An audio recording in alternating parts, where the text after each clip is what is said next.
Good afternoon and welcome to Flat Earth Debate. I'm your host, Nathan Oakley, and if you are new to this channel, be sure to subscribe and hit the bell notification icon to keep up to date with the Flat Earth Debate.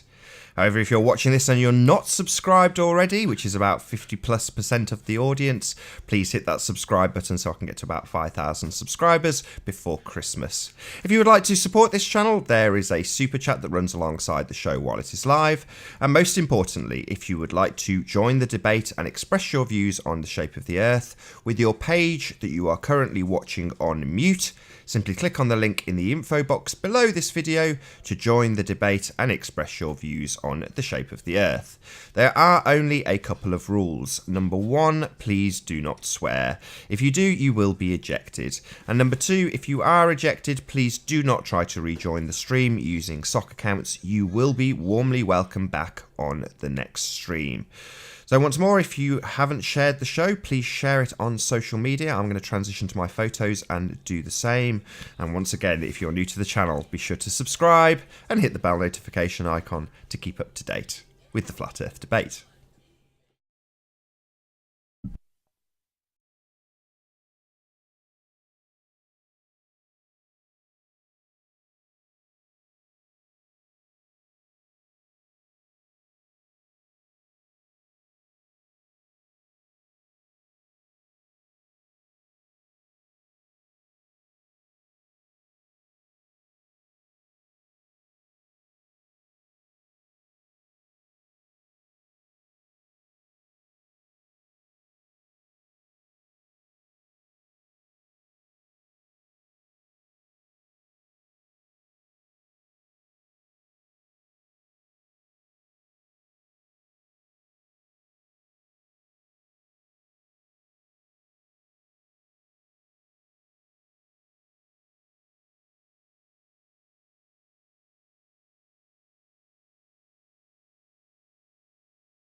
I've just shared the show on Facebook, Skype and Twitter, and once more I would encourage anybody who is in the live audience to please also share the show on social media.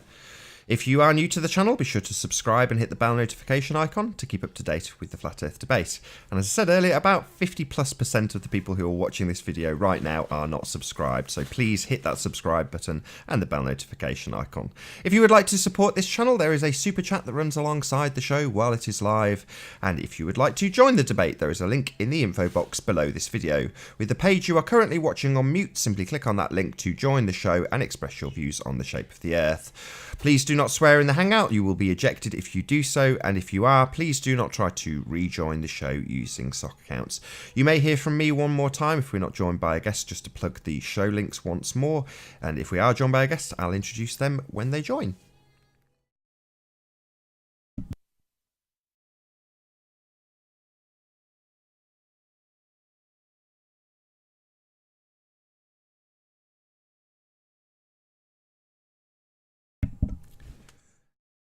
Do a few shout outs. I've now shared the show.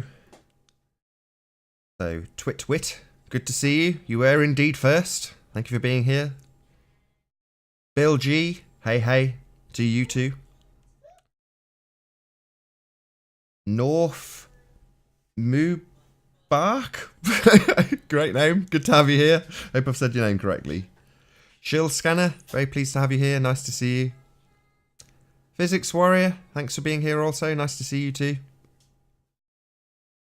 Chris Rogers, thank you for being in our hangout. Nice to have you here. Flat Earth is a cult biggest money scams on YouTube. Thanks for being here. Or a mouthful. Nathan Oakley's dresser says wiggle wiggle. Good to have you here. Scooby-Doo, I see you. Thanks for being here.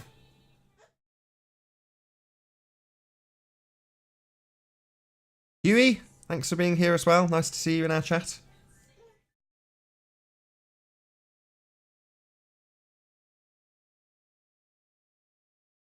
Yvette, Rebel, good morning to you. Very pleased to have you here. Ron Burgundy, nice to see you as well. Maggie M, thanks for being in our chat.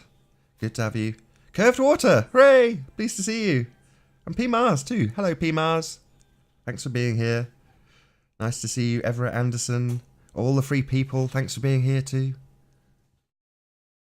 Jonathan Roberts says, oi oi Nathan. Oi oi Jonathan. Pleased to have you here. Hope you're not getting sucked too far into the Metatron nonsense. Roger Vercake. Pleased to have you here. Critical Thinking Always. Nice to see you too. Be sure to subscribe to Critical Thinking Always. Excellent videographer. Shroominati. Hello everyone. Hello to you too, Shroomy.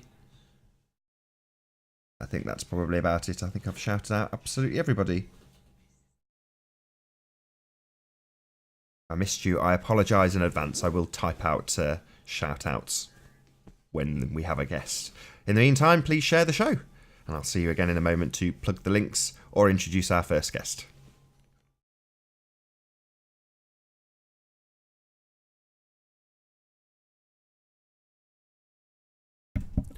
Hello, I'm Rick. Thanks for being here.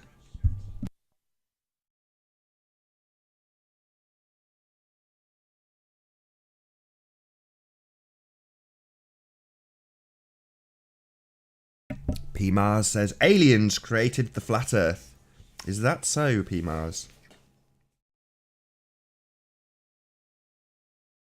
Do you have some evidence for that statement?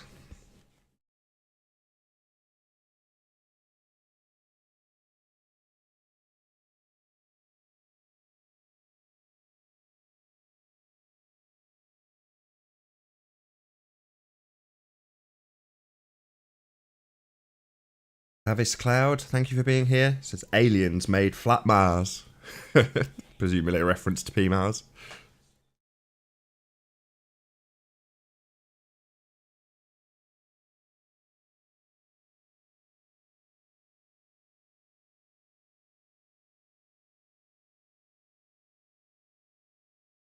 Shroominati says, I made Flat Earth up and everyone stole it. Curved Water replies, sue 'em, Shroomy.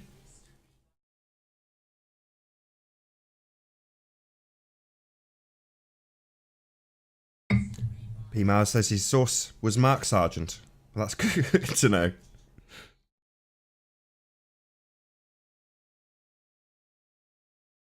Ron Burgundy says, Shroomy has the copyright on Flat Earth. I bet he does. Good to have you here, Stan Falcon. Thanks for being here.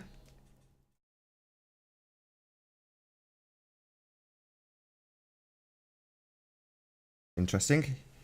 If it is enclosed, it is more likely a technologically advanced species that created Earth rather than God, in my opinion. Well, that technologically advanced species could be called God also.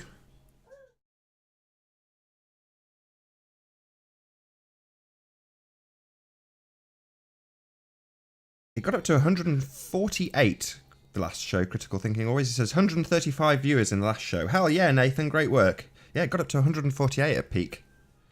I was hoping to get to 150, not quite. Sure, if everybody shares the show on this live feed, we will get to 150. Yeah, 148. I can't believe it either.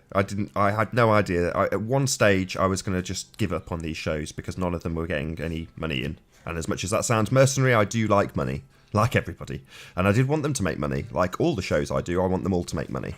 That's not the primary purpose, but it is certainly a purpose. I need coffers, so does everybody.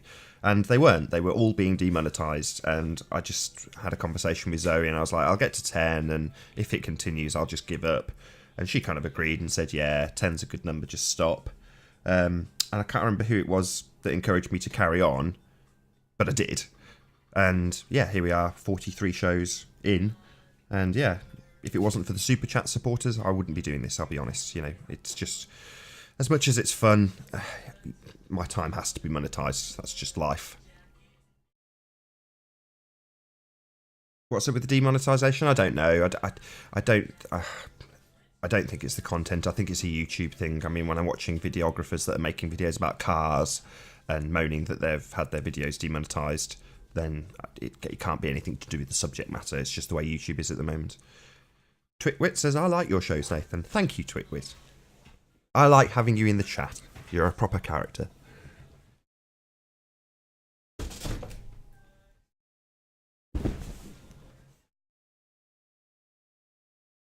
But yeah, so really, if you are enjoying the show, don't thank me, thank the super chat supporters, because they're the main reason I'm doing it, as mercenary as that sounds.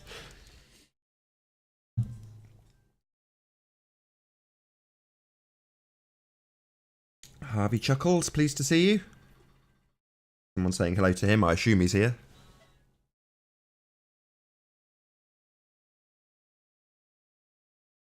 Oh, that Harvey Chuckles is a known troll. Yeah, there's lots of trolls, but so what?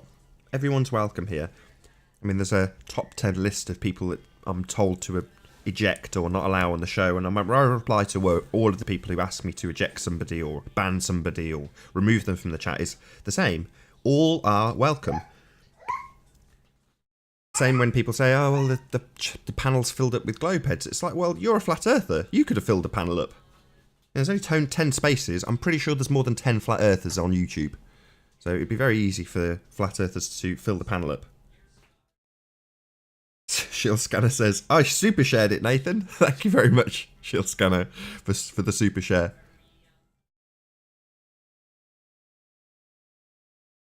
Hit that super like.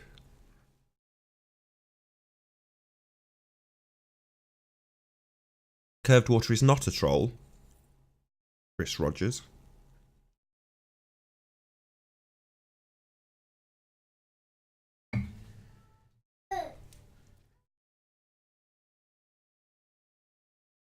There's a big difference between Curved Water, who comes in and expresses his views, and will often bite his tongue, keep his politeness in check where he may not want to. There's a big difference between that and somebody who comes into the chat room just to spout abuse at everybody who's in the chat room, and me as the host, and even Curved Water, he gets abuse from people in the chat room. They're the trolls, not the people on the panel.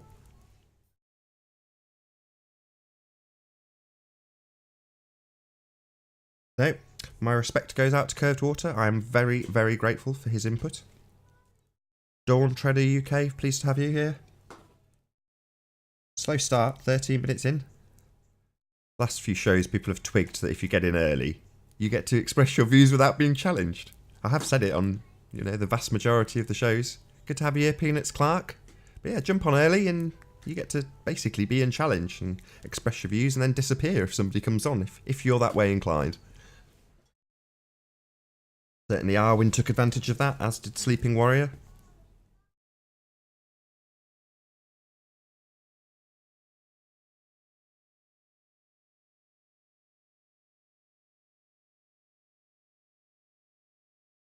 Passionate Curved Water. He says, it be what I am. Well, yes. You're enthusiastic, passionate, however you want to describe it. All good by me. Do you want to come out? You want to help Daddy? Come here.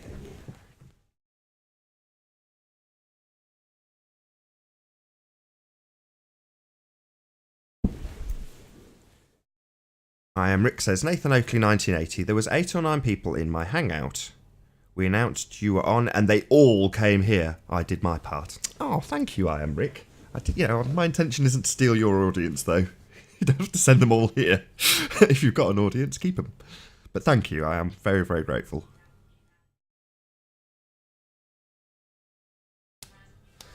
Let's check that the link is actually in the chat. That might be why no one's joined. Let's just double check it is there. Yay, it is. I don't know if somebody in the chat wants to just pop on just for a second just to check it works. Maybe P. Mars, if you can just join for a second. Or stay. You're up to, it's entirely welcome to stay, of course. But if you could just join just to check it works, I'd be very grateful.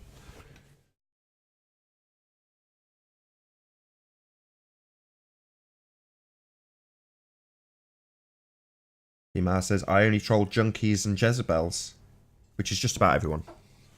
Very interesting.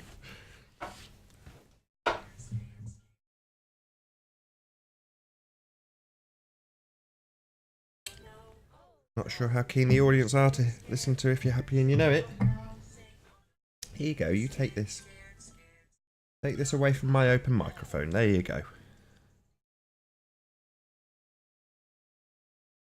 Been joined by Curved Water. Pleased to have you, Curved. Hello. Yeah, brilliant. All working fine. Very good. That's the most stressful bit, knowing that a guest can join and actually say hello to me. All right, everybody, let's get this going. Oh, you're staying. Oh, excellent.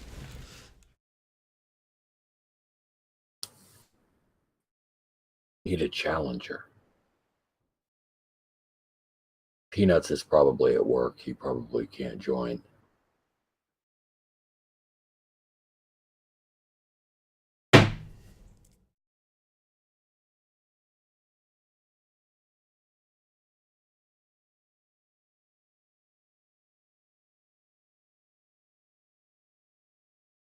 Rick's trying to debate me out in the chat, so I'm going to hide in here where he can't find me.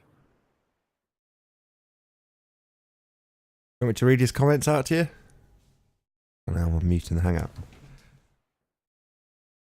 you want me to read his comments out to you? I've got him up, but thanks. I mean, you can read anything, of course, but... Been joined by Brenda. Very pleased to have you here, Brenda. Good morning. Morning, Brenda. It is 9:53 in glorious Minnesota.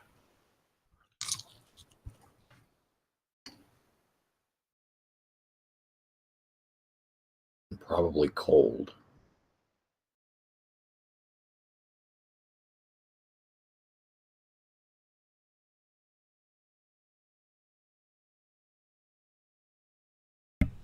P. Mars claims you're his neighbour, Brenda. Is that true? I don't know. I don't know where he lives. I don't know either. Shout out to Ace McLeod. I think it might be Wisconsin, in which case, yes, he would be.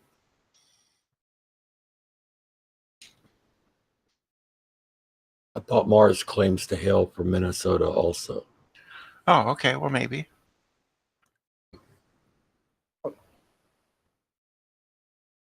P. Mars, you need to purify yourself in the waters of Lake Minnetonka.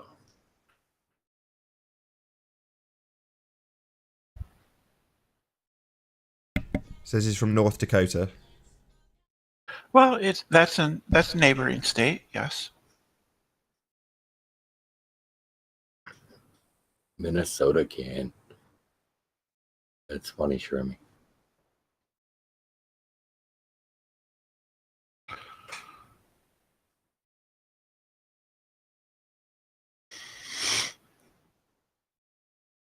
Did either of you two catch the moth on the ISS by any chance?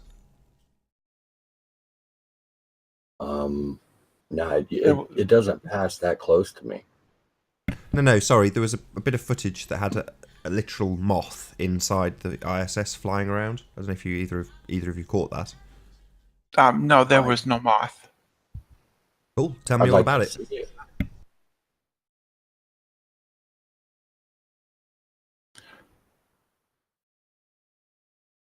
Oh, is that it? There was no moth. That was the end, was it? There was no moth. There was no moth. It was okay, fine. There was no moth. That's right. It was a piece of, I don't know, debris of some kind, paper, cloth, or something. I don't think a moth could fly 17,000 miles per hour. So I'm going to have to say it's probably not a moth.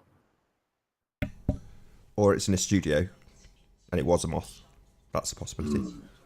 Anybody have video? I wouldn't even know where to begin to look. I can have a go. I'll have a look. There is a video, and it doesn't look at all like a moth. It looks as much like a moth as the debris coming off of astronaut suits looks like bubbles.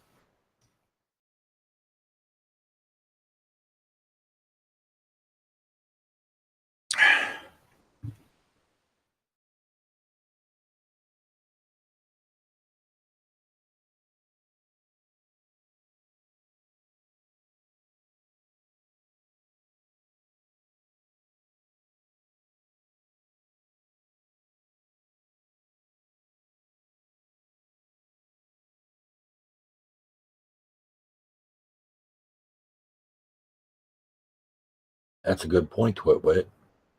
It could just be debris from the harnesses.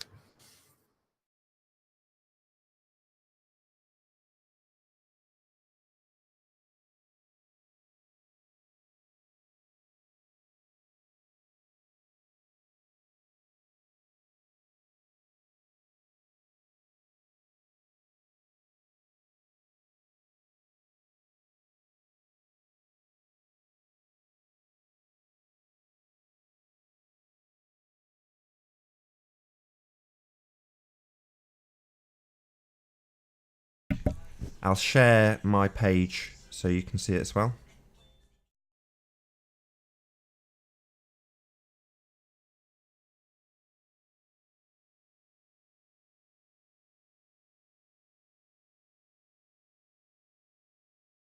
Can you guys see that? Yeah, could you full screen it? Yep.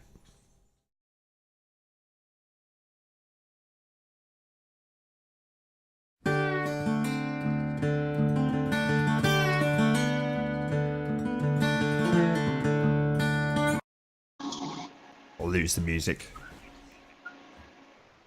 Hey guys. Hello, new user. Hello. I'll introduce you just as soon as we finish this video. It's only about 60 seconds long. Okay.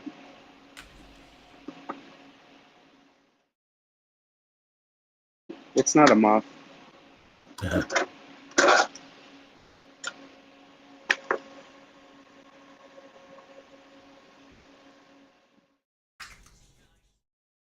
I think I saw it on a Globebusters video. They said it's a piece of his headset actually that came off. And that's actually what we're looking at. So as he moves, he tugs it. He tugs on it, and that's what we're looking at. That's according to Jaren and Bob.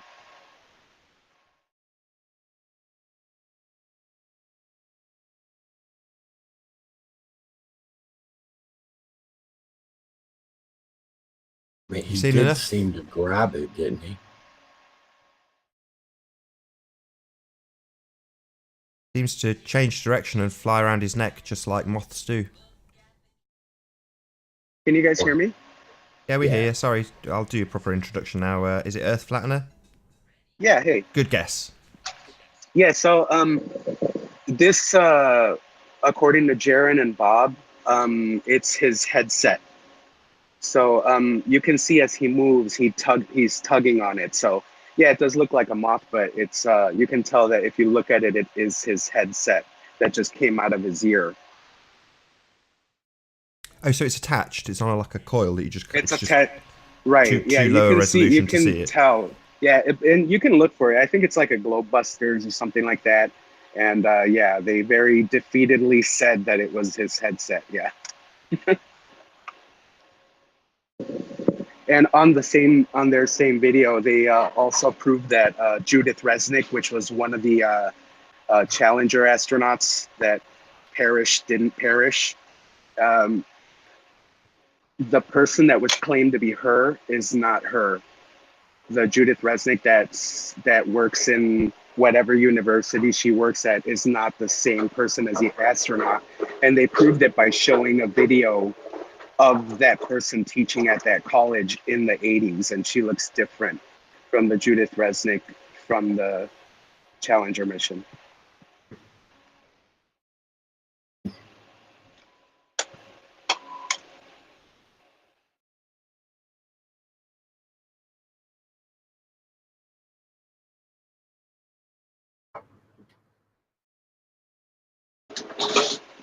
So that's all. That's all I had.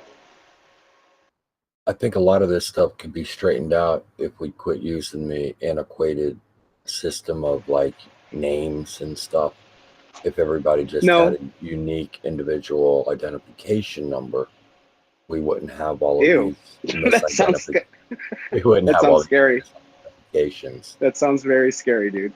Because people cannot be trusted to realize that, more than one person typically has, a certain name. Multiple people have that name. It would have been a lot Make easier. them the same people. It would have been easier if she had a barcode on her forehead. We could have just scanned her and that'd be it. Well, that's true. That's true. So I'd rather make the mistake of getting the wrong person over having a number put on all of our foreheads. Not literally. I mean, it would be very small. Like a chip, just like a little tiny chip, you know? Exactly, Yeah. like a little tiny chip that you just put under the surface of Yeah. the skin. You've got it. They could all be like 666 dot whatever, you know? Exactly. Like an Site IP number address that 666. starts with 666, you know? Exactly. We're joined by Lewis Not that I Hackett. believe in Pleased to have you here, Lewis. not that I believe in religion or anything, but you know. Just a useful number, isn't it? Pleased to have you here, Lewis. Yep, thank you. I'm just popping in real quick to say I could have said everything I said yesterday to David without being so aggressive, but it would have been far less fun, and I think he would have tried to interrupt me a whole lot more. So, just to kind of give everybody where I'm at from that.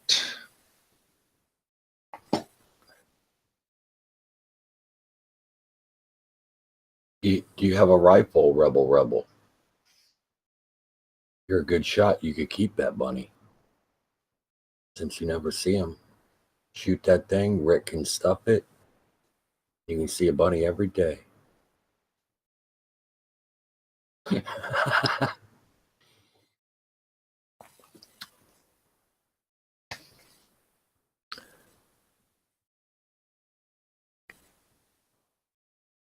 I mean, I was just frustrated because I was making so much headway. Like, I got him to admit things, which is like a first for David.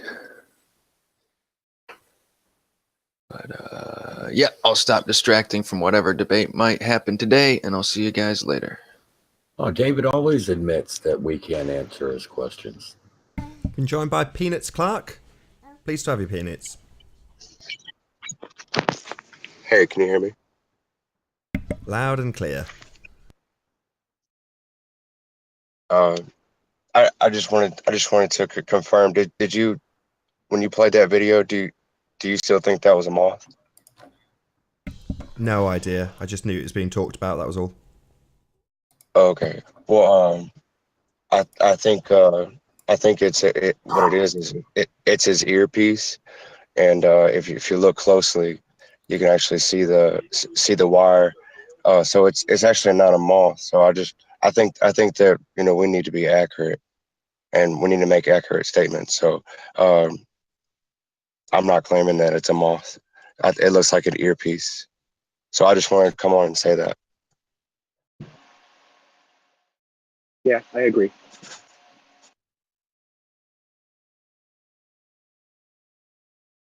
I don't know if that was already said or not, because I've been trying to get onto the link. So, Yeah, I said that. I said it. It seems to have been disregarded, but I said it. oh, okay. All right, man. Well, forgive me. What's up, Curve and Brenda? Take it easy. All right. Good. Too late. See you, Peanuts. Do flat earthers believe in the Mothman conspiracy?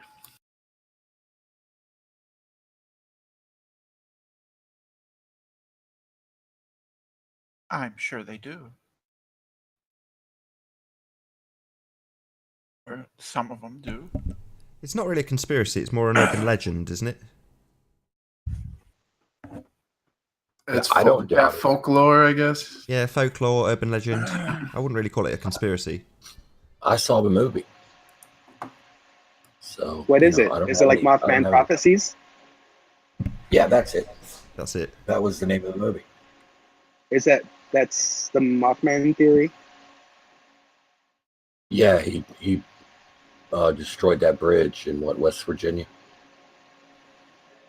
Well, no, he didn't destroy it. He predicted that it would fall, right?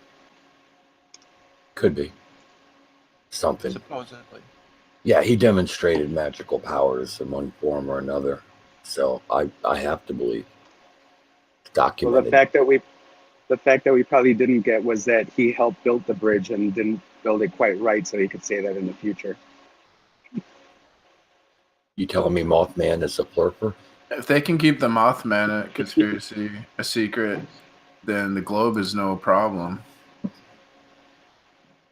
This is not a secret. There was a Hollywood movie made about it. So you believe in Mothman? You believe in this?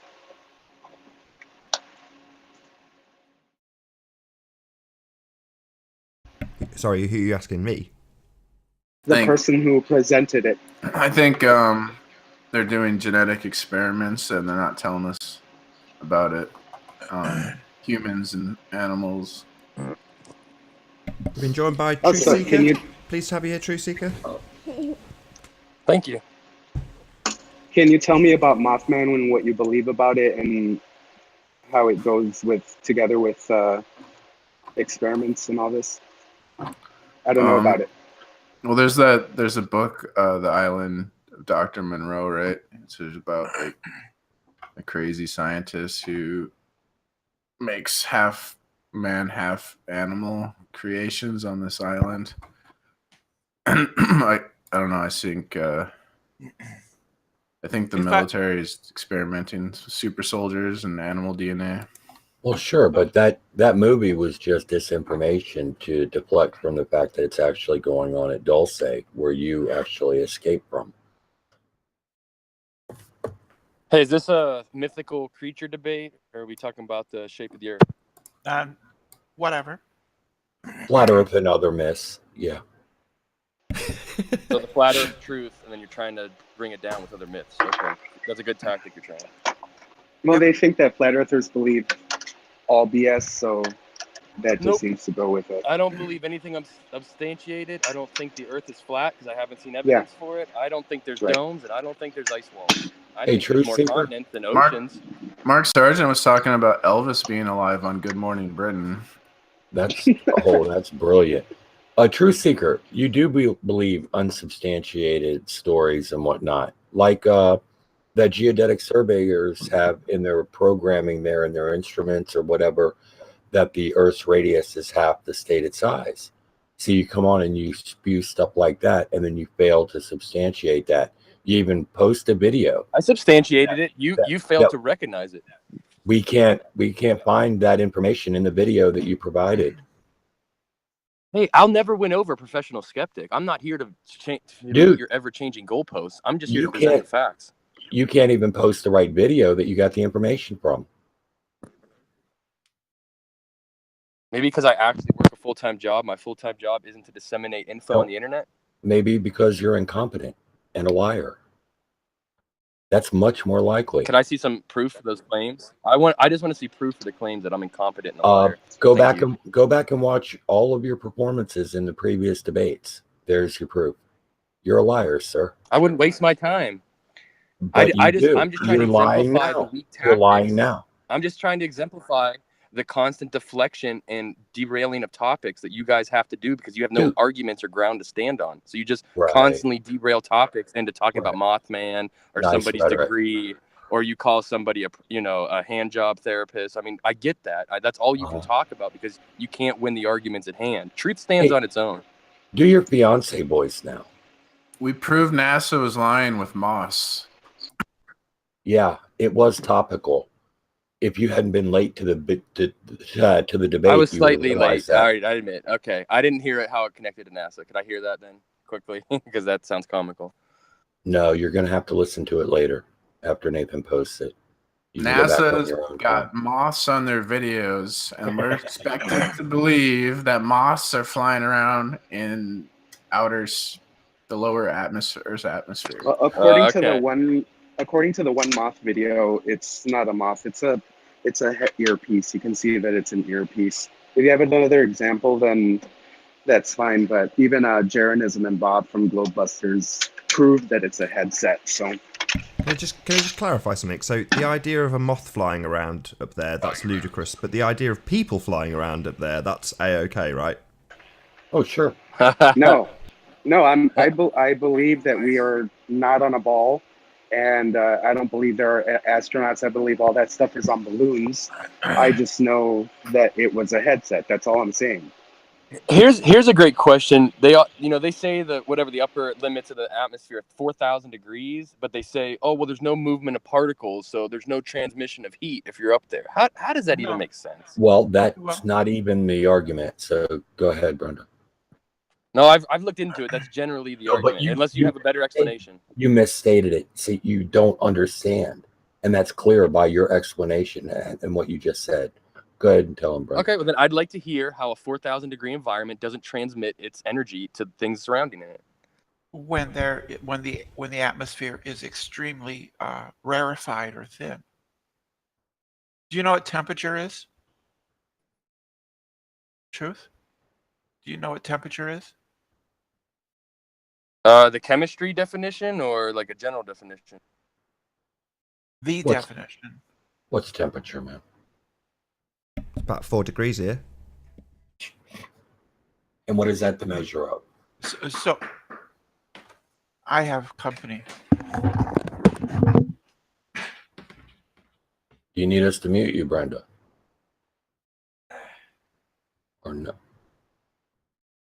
Oh, true secret. Get a connection, man.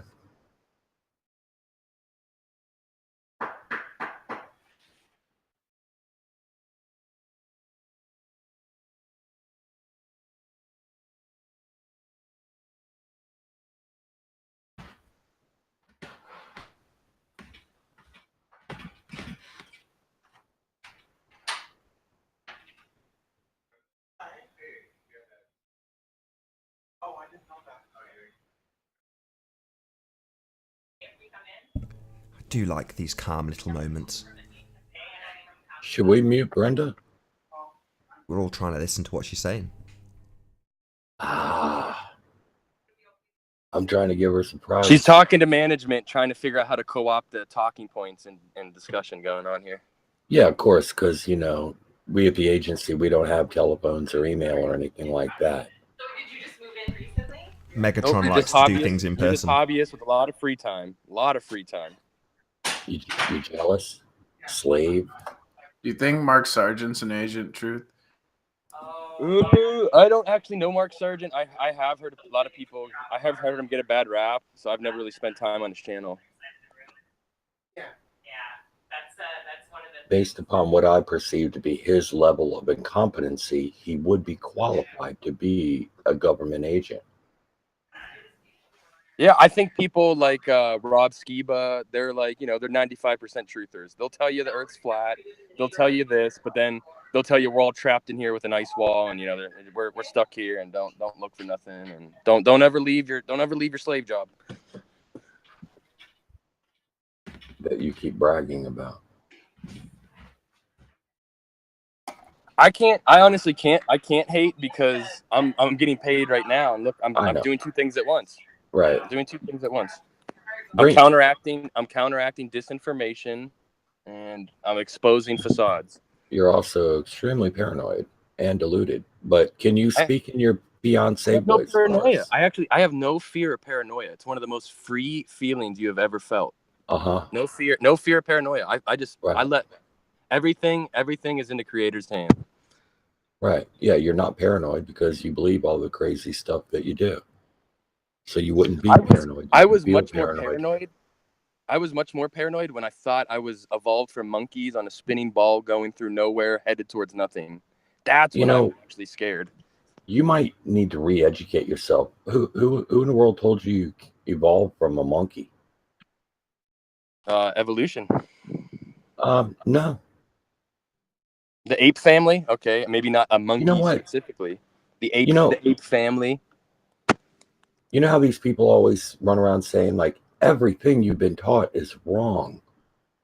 In your case, that might be true because you seem to have misunderstood everything you've ever, claimed to have learned.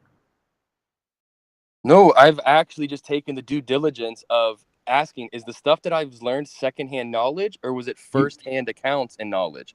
And I hate to say it, even Glow people have to admit most of the knowledge is secondhand. You learn something. We're having a huge dissection of secondhand to firsthand knowledge, and the firsthand knowledge is much more credible. And you learn something other than what you were taught. Secondhand knowledge causes cancer. I told you I was taught. I was 4-year geology degree. I was taught. I know all about the cores, the molten S&P waves traveling through the whole Earth, and that proves that we're on a molten core. I mean, I could go on and on. I have all of the schooling. That's a good point, P. Mars. Have you considered that it's possible that disinformation causes brain tumors? That might be worthy of investigation. I had visitors, and I didn't hear Truth after I asked him what his definition of temperature was. You didn't miss it either because he never gave it because he likes to talk about anything other than what he was asked. Do you understand what temperature is, Truth? Yes, it's a high to low pressure system. High goes to low. That is. No, that's how. that's not more or less what it is. That is That's more or not less what what it is. That's not Because what temperature I know what you're trying to set me up for. Because you're setting me up for if everything is the same temperature, there's going to be no flow. That's what you're getting at. You're wrong. You're wrong. All right. Well, then I'll give you. Okay, then say it, please. What is temperature? I'm asking you now. I've given my faulty answer that you said is incorrect. Now it's your turn to correct me. See, we ask like 8th grade science questions and I gave you a college answer. I gave you an advanced college answer. Yeah, I did. No, you didn't. No, I know how temperature works. Just like water, it'll always go downhill. Temperature is a similar gradient system. No, it's not. Yes, it is. No. That's how they manipulate. That's how they manipulate. You know, when they're cloud seeding, something that we can all agree is real. That's how they do it. They manipulate the high-low pressure systems, and they can get it to do what flow where they want. The measure of heat. Actually, not how cloud seeding measure of works. heat. Why are we even having this conversation? But that's how weather modification works. No, it's not. Temperature's just a measure of how much heat something has. Not how much. Not in terms of total thermal energy. The degree of intensity, then. Correct. Temperature is the average kinetic energy of a gas, right? So can we explain how the thermosphere doesn't transmute this energy or translate it into objects that would be much cooler? So temperature is the average kinetic energy of a gas, right? The molecules in the gas, they're either traveling fast or slow on average, right? So if they're all traveling really fast, have a high kinetic energy, the temperature is high.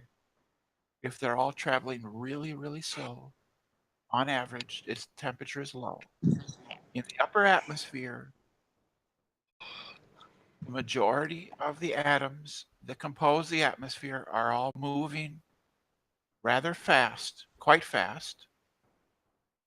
So the temperature is high. However, the density is very, very low. There's very few molecules of atmosphere up in the very upper levels, but they're all traveling very fast. So the temperature is high, but because it is very rarefied atmosphere.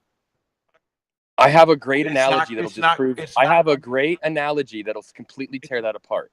I have a pressure cooker and an oven. Both can be set to the same temperature. Just because the oven isn't under the same amount of pressure and the particles is under the same kind of space, that doesn't mean that the 400-degree oven isn't going to cook, my turkey.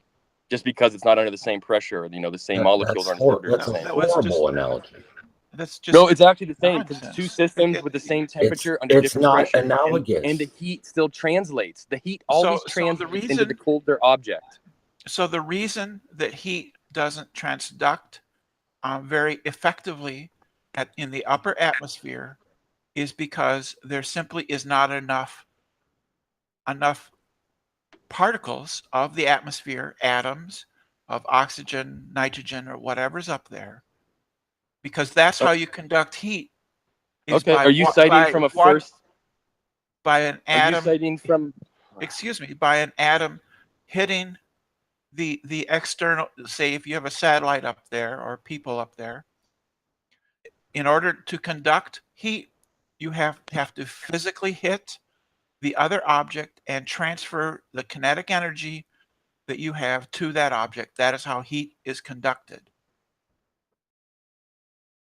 All right, now Since here's my question. Were you involved in a firsthand like study, or did you actually do this, or are you reciting off This a is what I secondhand source? learned in 8th Okay, this is what you learned grade. secondhand. Okay, you learned This is what I secondhand. learned in 8th Okay, grade.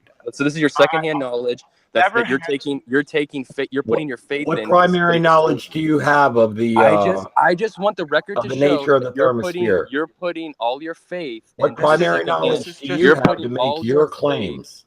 I just None. want the record. Don't be a hypocrite. I just want the This is record the to be clear elementary physics of that you're temperature. just That's you're all just this reciting. I just This want to is- make it clear you're reciting is- secondhand knowledge. No, okay. this is What are You're you? taking it for faith. physics. Okay, thank you. What are you doing, Truth Seeker? I'm at a What are you military base doing? right now. I'm at a military base. No, don't be a dumbass. You know exactly what. No, I'm I am. asking you. What are They're you building doing? a shooting range. They're building a shooting range. Requested my services, and here I am. How do you know the temperature of the thermosphere? Because they Have you claim been it's there? 4,000 Have you degrees. See, measured it? I don't claim Okay. it's 4,000 degrees. I don't need to defend their erroneous claims. They need to. And if they say that a 4,000 degree environment, just I can throw up a frozen hot dog and it'll come down frozen, well, they got an issue there. Dude, no, you do. You have an issue in understanding. It'll come down frozen because there won't be enough particles hitting that hot dog to transfer their energy to it in order to warm it up. He doesn't understand that temperature is not a quantity of thermal energy. So then if the like average is BTUs. 4,000, those particles must be 20,000, 30,000. And because that no, they must be so dense is what you're saying, that it's bringing up the average value. No. Yeah, it has to be, because if the You average don't is average the 4,000, particles with the that means the vacuum. particles must be like 20,000. You don't average the to accumulate particles with the 3D cubic vacuum. space. Guys, You I'm very good at have- conceptualizing. We could play this You all have a day, and I'll gross phone you. conceptual error. I have a gross Extremely reality conceptual. conceptualization. You like to conceptualize Okay. fantasies. I conceptualize reality. This is just For anybody that wants to understand this, they can. Yeah, He doesn't want to. What's up, guys? You're not standing on truth, or what? If you're standing on truth, you shouldn't be getting all upset like this. I don't see where you're getting all upset. Upset with you and your behavior and your tactics and your dishonesty. Oh, you don't like dishonesty in my tactics. Wow, here's a dose of your own medicine, buddy. I'm That's not right. upset at all. You know, I think people you're a listening. clown. I think you're a clown. I wonder if you guys will be employed in a couple years. That's what I wonder. You got any good job security? Hopefully not. I'm 60 years old. I'm just trying to make it good from one year retirement to the plans? next. I'm not looking to be Fidelity employed. Investments. Fidelity Investments. I'd go hit up them. They got some great plans. The thing is, Truth Seeker, that I think their objection is that you're challenging it based on your conception. So Robin Poe actually looked at this subject and broke it down using their maths and challenged it based on their maths. Now, if you were doing that, they may very well listen rather than shout you down, but you're doing it based on your conception. Now, I can relate to that and see why you're doing it and say, well, they've conceptualized it for me with their maths, so what? I assume that's your position. No, I don't need them to conceptualize it and give me the maths and tell me how it is. But their position, the Globers on the panel, they do understand how rarefied particles won't interact enough with the ISS, and that's the standard explanation. So from my perspective, I want that to be heard. I want people to understand the explanation that is given. Right, wrong, or indifferent, agree, disagree, or don't like it, that doesn't matter. There is a standard explanation for why the 4,000 degree temperature doesn't heat the ISS, and it's been given to you several times. It's because the particles are too rarefied. That is the standard explanation. Like it or lump it. I don't agree with it either, and like I say, I've seen somebody far more experienced, Robin Poe, break it down with the maths. So that would be accepted by, I think, the people on the panel, but that's not what you're doing. Sorry. Yeah, and I have a great amount of experience with these type of professional skeptics. They will never accept the math. I have had a huge amounts of discussions. They will never accept any math that goes against this presupposed condition. Why don't you explain it to me in a way that makes more sense than what they are telling us about how it works, which does make sense. I do understand what's going on. Okay, so let me just say from your own and claims. Let me finish, if you wouldn't mind. You seem to be operating under the premise that, let's just say somehow you stuck a thermometer outside the ISS you expect it to take a reading of 4,000 degrees or whatever it is in this region of the thermosphere. And you're not going to get that. It's not like you sticking a thermometer inside of a body of water and getting that temperature, or of whatever, near boiling or anything like that, or sticking a meat thermometer inside of a turkey and getting the reading inside of that. You're not. Well, then how gonna did you get arrive at a an average thermal reading. 4,000 value? How did you Because arrive that's at just the average? the definition of temperature. Well, you just It's said you can't stick a it's thermometer out actually and get that value. You just said you can't the stick a val- thermometer out and get it. That's So how did you correct. get That's it? correct. They get it from. It's based upon calculations. Okay, where are the calculators? Because I'm gonna provide a link. I will dissect these today. I don't know. I don't know. I've read that. Because this sounds ridiculous. You're claiming to know the average. I'm being called out to show the math, and then the so-called experts are even admitting, well, we don't know. No. You're being called out to support your assertions. And I'm asking, so how does the average get determined? You don't even know, but you're so confident in it. No, I do. I just told you. Don't say I don't know. Now I'm looking for a link. You don't know, and now you're looking into it. You don't know, and now you're looking into it. That's the record. You stated it. I'm repeating it. Hey, dipshit, I'm looking for the link that I read previously to give it to you. Shut your mouth. I can talk freely as much as I want. So temperature And I can tell you to shut up as much as I want. And I will continue to deny your request. I will continue to deny your request. Of course you will. So temperature is based on the kinetic theory of gases. Temperature is proportional to the average kinetic energy of the random motions of the constituent microscopic particles, such as electrons, atoms, molecules. But rigorous disruptions. Yes, all I'm asking is how is the 4,000 value reached? You saying you can't measure it with a thermometer? I'll accept that. That's crazy, but I'll accept it. Now explain to me, how is the 4,000 degrees calculated? And there's temperature variance too. You just cherry pick the 4,000 number because it's like the highest one given. It's not even all of the values aren't that high, but you choose to go with that one. It's not a homogeneous, layer of atmosphere with consistent. I agree, but it's clearly a temperature that these things up in space would be dealing with, so it needs to be addressed. But you need to understand what temperature means, and you just don't get it. I understand what temperature means. Now I need to understand how are they making up this 4,000 value, and nobody's giving me answers. It's all just silent crickets. I'm reading here real quickly. Temperatures in the upper thermosphere can range from about 500 degrees Celsius to 2,000 Celsius, which is about 930 anywhere does it say how they calculate? 3,632 Fahrenheit or higher, it says. Yeah. Okay. I believe that. Now does it say anything since you're claiming that a thermometer could never measure this? Now, do we have any explanation on how do they get in these values? I didn't say a thermometer could never measure this. I'm just saying if you just stuck a thermometer out there, don't expect to get a reading of, the calculated temperatures. That's the point. Welcome, Negatorix. We've been joined by Negator XX. Pleased to have you here. Hi. Hello, Negator. It's Negatorix. Hey, good. I just saw it. Hey, good haircut, Nathan. Hey, Negator, real quickly, do you have a link or anything? Do you know what I'm talking about with the temperature of the thermosphere being like arrived at by calculation? Are you familiar with that? I don't know how they arrived at it. No. Okay.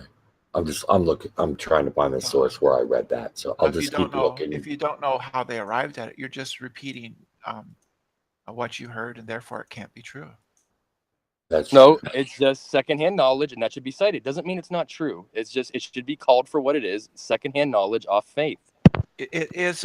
If I look up a reference, say in a technical manual, is that secondhand knowledge? Yes, it usually is. It doesn't mean it's incorrect, but the record should state what it actually is as secondhand knowledge. Of course. No, it's when you guys try to hide that it's secondhand knowledge that you show your true cards. Nobody's hidden anything. Now we're going to get all synthetic with it. If we don't go to space ourselves and measure it, then we can't say anything about it. Yeah. More or less, yeah, you lose a lot of credibility because you're just going off. What's the difference between you, the guy who reads the Bible verbatim, and the guy who reads the science textbook verbatim? Nothing. Absolutely nothing. That's why we're here where we're at. Truth Well, stands one on is its own. demonstrable and repeatable. The other is the words of, desert dwellers thousands of years ago, or whatever. Yeah, it's like secondhand knowledge, right? He was there. Oh, Truth Seeker was okay. there, so he could verify the revelation Anywho, of the Bible. I hadn't I don't heard make the whole any claims about conversation. desert people. I haven't heard the whole conversation, but the answer is convection to the ultimate question. So convection is how. All right. So explain to me, how do they measure the temperature up in an environment where it doesn't transmute or translate energy, whatever word you're using, transduct. Well, do you know what convection is? Yeah, conduction versus convection. Yes, I do. What's convection? I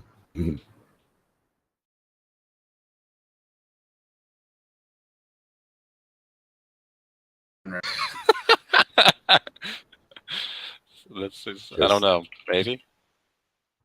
All right, we need a dictionary that just gives pictures here or something, I guess. I've heard that used before, like convection. What's the word for like pastries and stuff? Convection. Convection.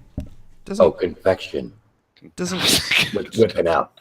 Convection. Correct me if I'm wrong, but doesn't convection have some presupposition in it about gravity? It's a long time. Yeah, convection only works so. on a globe. No.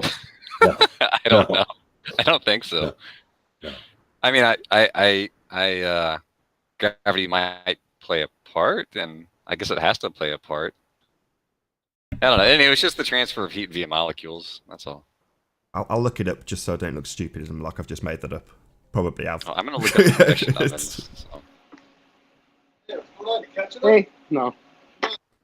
Well, don't worry. I when I was looking this stuff up a year ago, it said somebody circumnavigated north-south, and now they're saying no one has. So the internet has a funny way of rewriting its own version. Who's that? Yeah. Yeah, what does that have to do with the price of tea in China? What's that? Or the temperature, or the temperature of the thermosphere. No, I was right. Can I read the definition? The movement caused within a fluid by the tendency of a hotter and therefore less dense material to rise and colder, denser material to sink under the influence of gravity, which consequently results in the transfer of heat. Oh, there you go. There you go. It's BS. More BS. Thank you. Why is that BS? Because it includes gravity. I was going to say, wouldn't it has the word gravity in there? My understanding with the physics was absolutely, yes. Would be that there would be a greater density depending on the temperature. You know, ice is more dense or less dense or whatever, depending on what it is. Yeah, so we can call the word whatever you want. At the end of the day, what happens is observed, and it even mentions it's because of the various densities. And because, you deny how that interplays with gravity, that's fine, but what happens is observed. All I want to know is, how does gravity change its force on hotter or cold objects? That seems interesting. I don't know that that's what happens. I'd say it's probably special relativity and dark matter. I'd say that's it's probably going to be due to how buoyancy works. Gravity just picks and chooses what objects it affects. Yeah, by the current scientism, that's basically what we're left with. That's exactly what it says, right? Like, I could look that up right now, and that's what it'll say about gravity. More or less, if you learn how to read between the lines, that's what it's kind of saying. The left, it's like, well, it affects some things, it doesn't affect others. We don't know how it works. It's still a theory. Oh, is that what it says? Yeah, verbatim. Can I read that somewhere? Yep, keep searching, you'll find it. Oh, okay. Well, I'll be back in like 10 years while I trawl the entirety of the internet to find exactly what you just said. Cool. I'd love to send you on a goose hunt like that. It's a wild goose chase, not a goose hunt. I'm from Texas. They're called goose hunts down here. I don't know if I believe either of that, but okay. Pretty funny. But yeah, Nathan was right. That's the definition. Deals with densities. What's the problem? Density and buoyancy always come right back up. That density and buoyancy always come right back up to the forefront.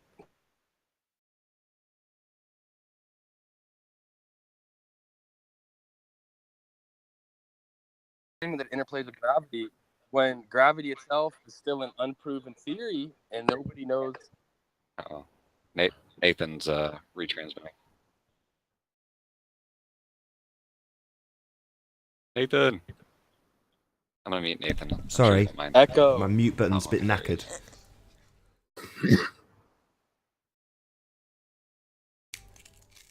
So, No, I just have problem with people making claims with unproven theories, claiming that they know the whole mechanisms and that, well, of course it affects hotter objects more than or less than cold objects, but they have no mechanisms to explain how or why. oh, they don't. What is he even talking about? I'm sure they have something that explains why, but it doesn't explain how. Well, the problem, truth, just like our conversation last night, is that I think you may be a little bit misinformed about all this. Or is it that you're misinformed? Which one is it? Well, if our conversation last night was any indication, it's definitely you that's more misinformed. Can you provide proof for that claim? I'll be waiting. Yeah, where you told us that you thought the Earth's shadow on the moon caused the phases of the moon? Yeah, that's a simple mix-up. Simple mix-up. That's nothing crazy at all. But you can keep trying to blow that up. But I won't even deny it. I did make that mistake, and I do admit it because that's a normal human error in recollection. It's not a normal human error in recollection. That's the problem. That's a strong indicator that somebody. Actually, I've seen a debunking site get that wrong, trying to debunk flat Earth. And yeah, I've seen globe sites claim the same. Thank you for that, because I have seen the same error too on both sides of the argument. So it doesn't add anybody any credibility. It's just making yourself look like you're looking for anything to make it look like you're winning. Well, this would be a good indicator that we're winning, because you don't understand the model.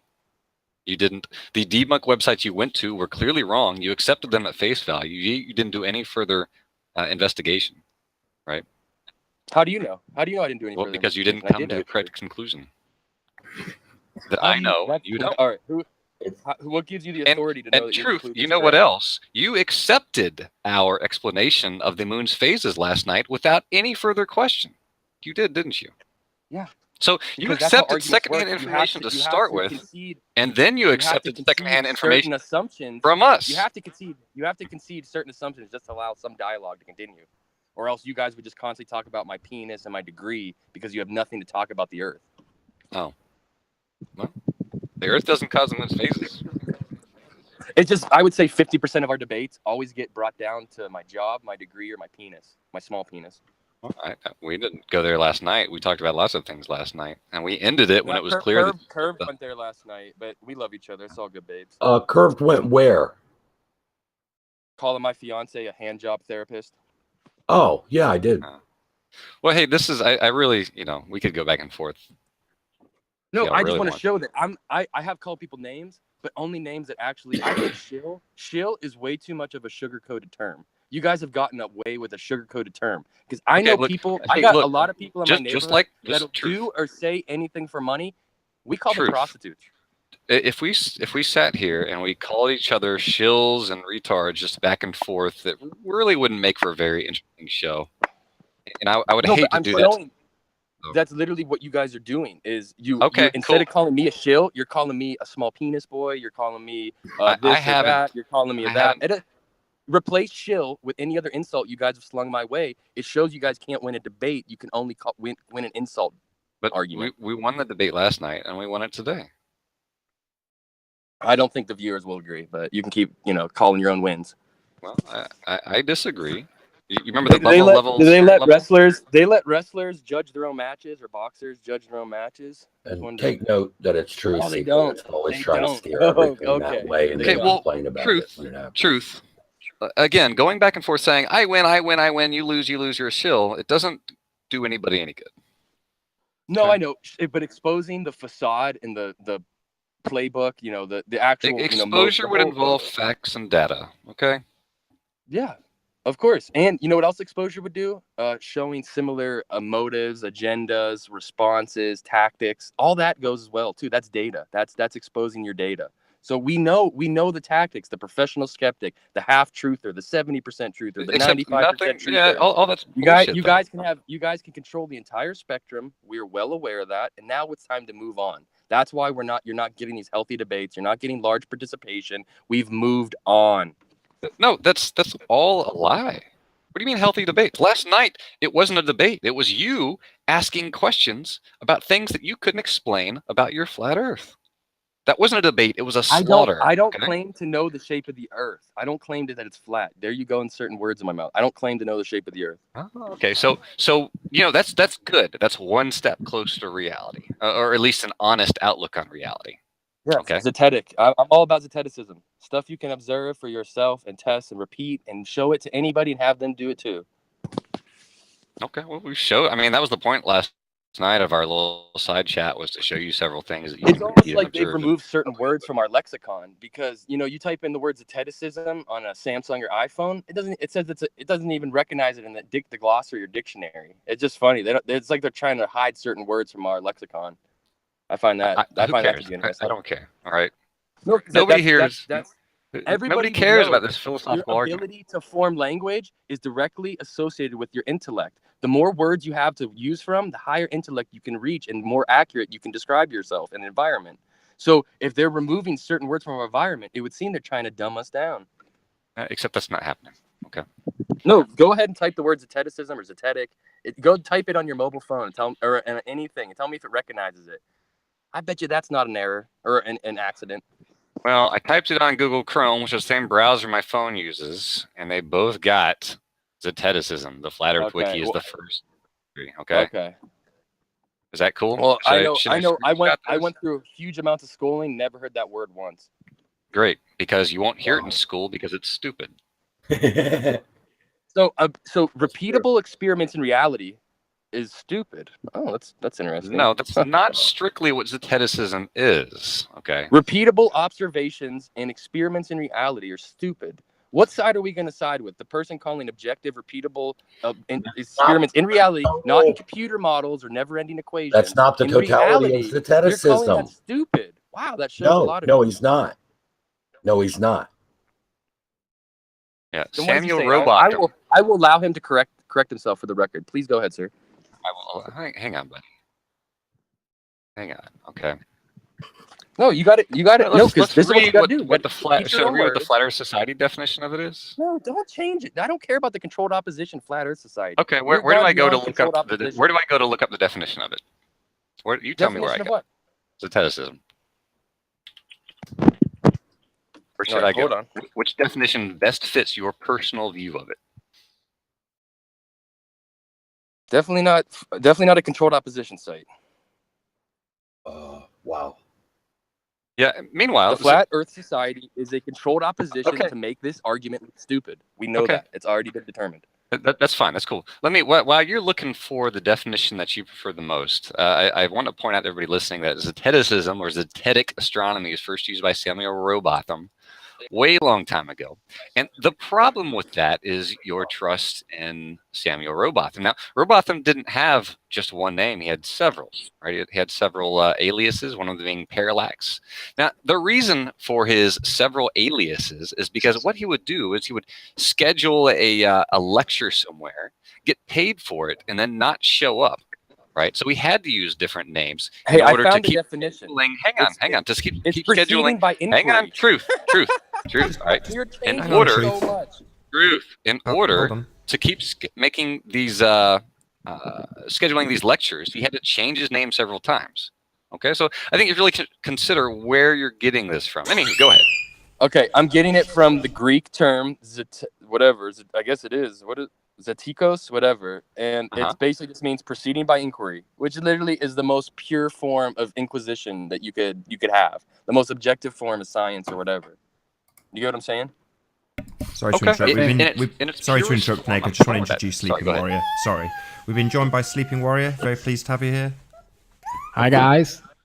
I just want to share some information or some evidence that supports. Sorry. Hang on. Is there a line or anything? Is the what? Is there a line, or are you just like walking into the park and gonna just cut in front of everybody to get on the roller coaster? Sorry. In front of everybody that's been waiting. All right, come back to me when you're ready. But I was gonna say I wanted to share some evidence that supports the ballers, but I'll wait in the line. You take as long as you want. Hey, no, I actually have to go. So cut off this conversation. Go right to the ball. Enjoy it, boys. Oh, so you want to hear it now? No, hold on. Ned was talking. Yeah, go for it, because I'm about to lose signal.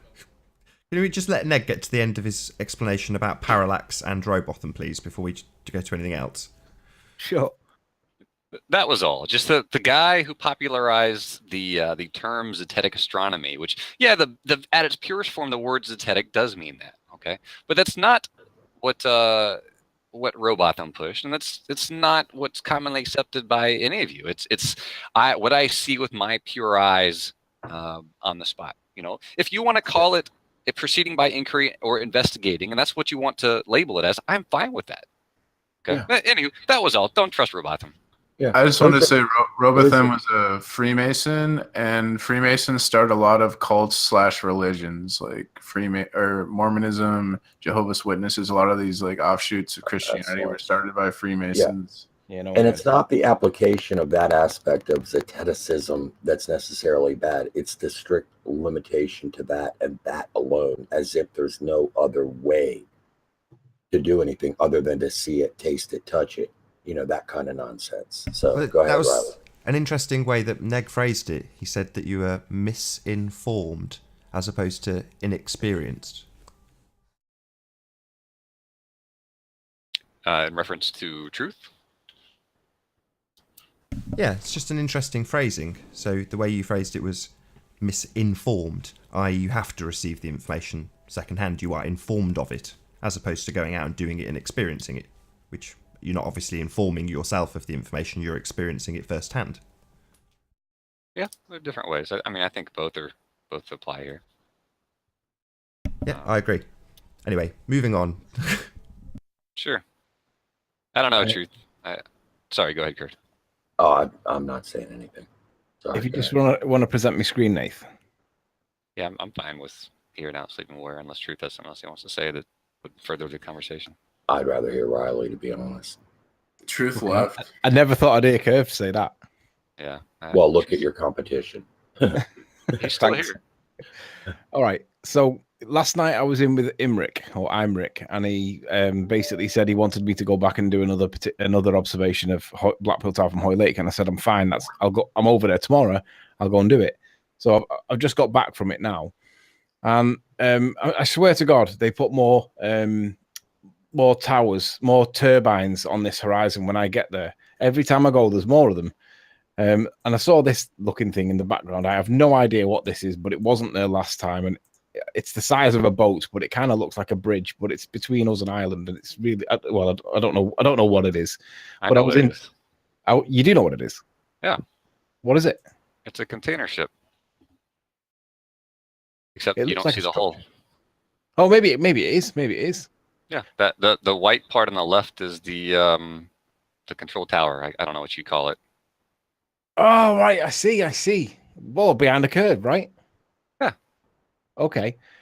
Now, what I noticed is, as I changed my position and drove along the road, I managed to line these turbines up so that they would go in a straight line from where I'm looking to where they are. So as I'm driving down the road, you should see it now. You can see that as I'm going down the road, you can see that they begin to line up in a sec. Now, there you go. Now, what it appears, and my position. My position is it appears to be flat, and if it's not flat, it's the size of Jupiter. I've said that many times, but I've said it's definitely not the size of Soundly. But what's interesting is if you look at the angle that these turbines are at, and then you look at this top part of the turbines, it does appear that it drops behind a curve. Now, there's another lower part to this yellow part here. There's another lower part here that again kind of looks like it's dropping behind some curve. Mm-hmm. Now, I'm not saying it is curve. I'm just saying it looks like it might be curve. But if it is curve, it's not the same rate that Soundly's got it at. So I'm not saying I'm supporting Soundly at all. I'm just saying that if this is curvature, it's more consistent with Jupiter than it is Soundly's curvature, because my position is it makes it look like we live on a basketball. But that kind of does look like it's curvature.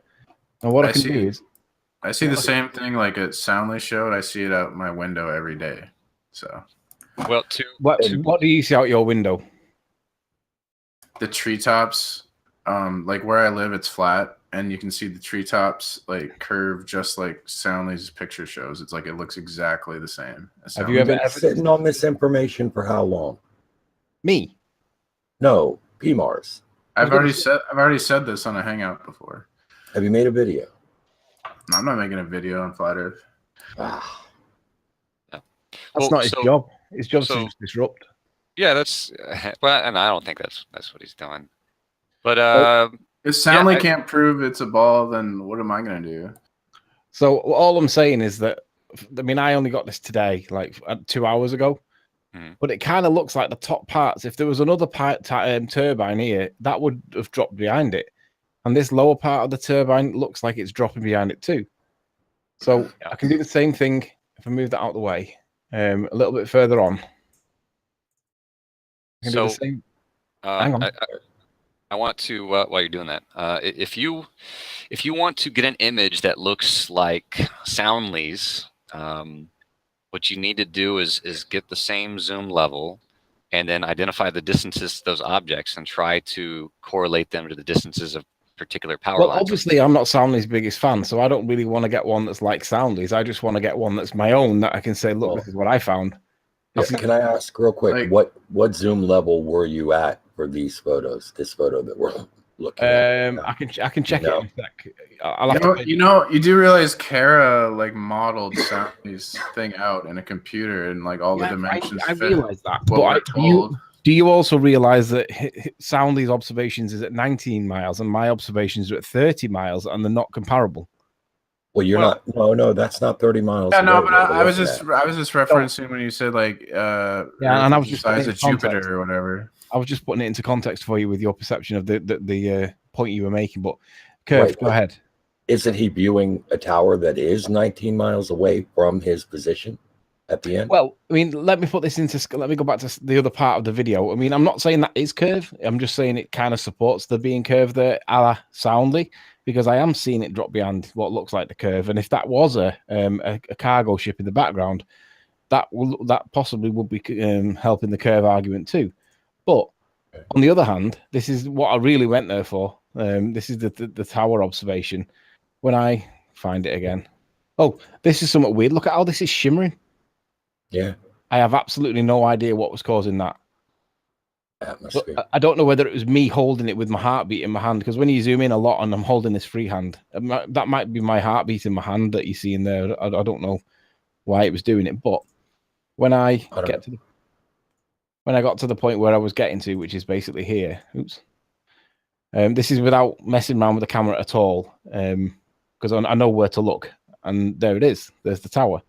So on the one hand, I've got potential evidence of curvature. Now this is just with not even playing with the camera, but when I got to the other image, which was this one, this is when I did it with focus on manual focus rather than just the normal one that the camera uses. There's a little telescope. I'm on a stand here, so literally I'll zoom right in. And what's interesting about this with it on manual focus, because I worked it out how to use it, you can see the viewing tower at the top of the tower, clear as day. Now, that's a lot of the tower that's shown. Now, this was about mid tide. It was it wasn't high tide or low tide. It was in the middle and it was on its way out. So for me, it was like, oh my God, that is a really, really good picture during the day. So that was making me think that's 30 miles away. And don't forget, Mick West says it's the ball of the tower only that we should see. Yet that's how much of the tower we're actually seeing. So on the one hand, I've got possible evidence of curvature back here, or earlier on in the video, but then I've got this other evidence here that's not comparable with curvature. So I'm kind of conflicted with the evidence that I found, but nonetheless, I wanted to present it because that's what honest people do. You know, they present evidence that goes against their argument too. So let the record show that I've showed evidence that's contrary to my own perceptions and beliefs. Very good. Did you take temperature readings across the through the air from you to the tower in order to be able to correctly calculate the it was freezing. It was freezing. Yeah, it was cold. It was probably about 6 degrees. It's a cold day today. I mean, Nathan will know it's freezing today. It was freezing this morning.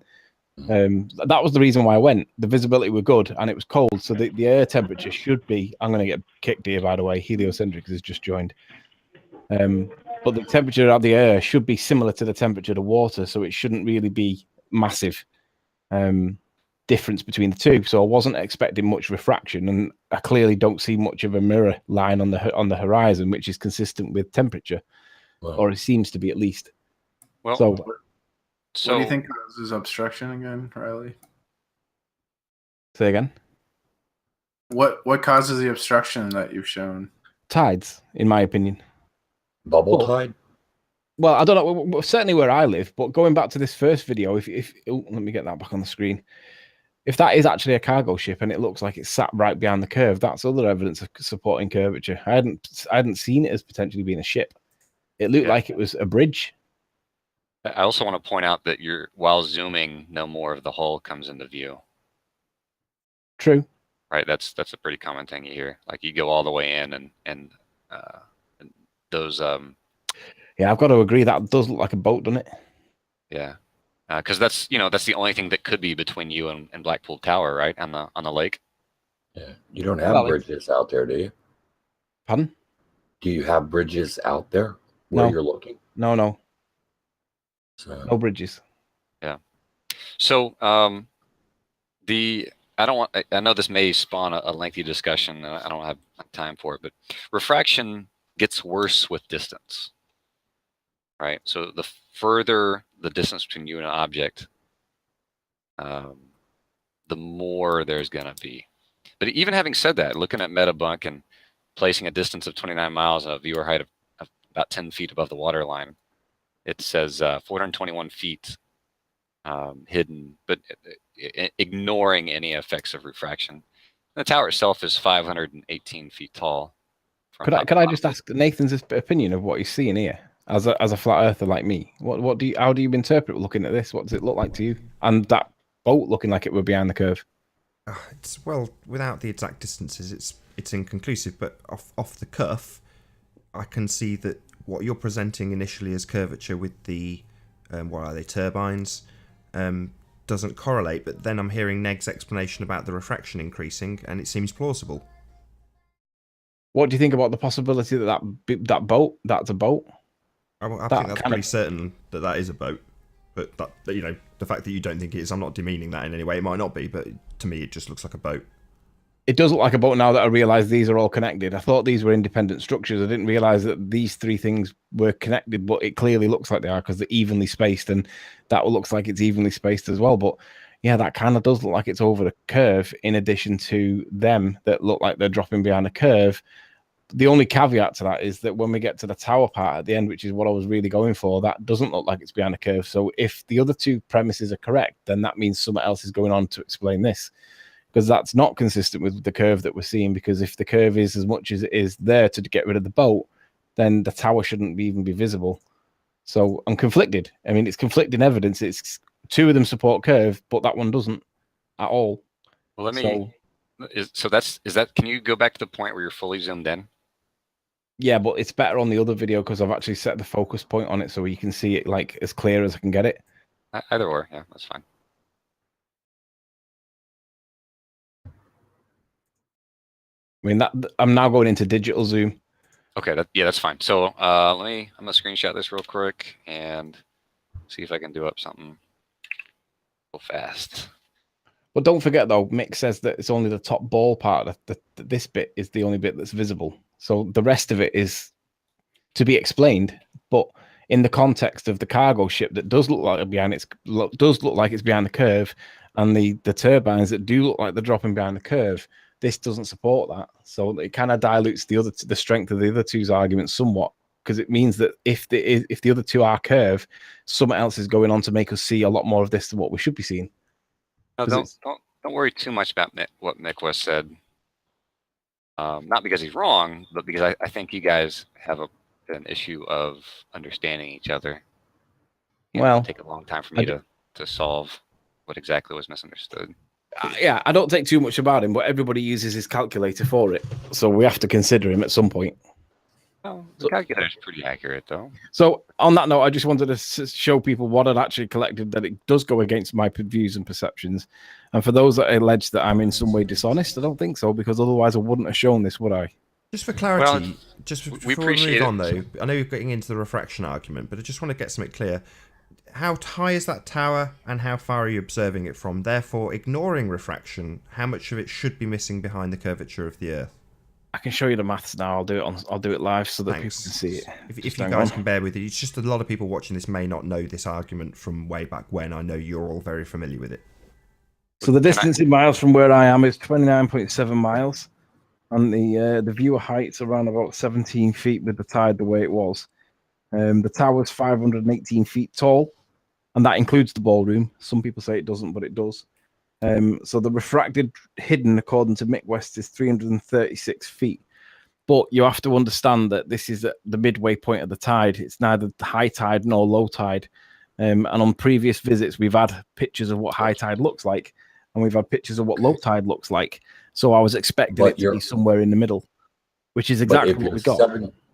If you're 17 feet approximately above the tide at that time, yeah, then this is how you would look at it. Yeah, I agree. It supports this assertion, but then you have to take into consideration what we see at low tide and what we see at high tide, because then this falls in the middle, which is what it is what I was expecting it to do. I wasn't expecting it to show loads of non-curvature. So if you're standing at the same location later on and it's high tide, that's going to reduce your viewer height in the calculator. That's all I'm pointing out. Yeah, I agree completely. Okay. I mean, that's it. I can show you. Ranty sent me a GIF file of what we should see, well, what we do see at high tide and at low tide. And if I could just quickly pull that up and present it, you'll see what I mean.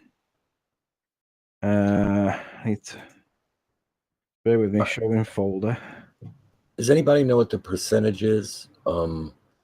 With roughly 30 miles is about 154,000 feet. And if you're looking for, a couple hundred feet difference, just say 200, I'll round it off, 200 feet, effect of refraction. Anthony, percentage-wise, isn't that like 0.001? I don't know if you can see Neg's screen, Anthony, because this is something that you can thrash out literally live, which is entertaining if nothing else. But the scale between these two, obviously you can't overlay one on top of the other. It's just a picture, but my eye. If you appreciate it, I can kind of talk through what I'm trying to do here.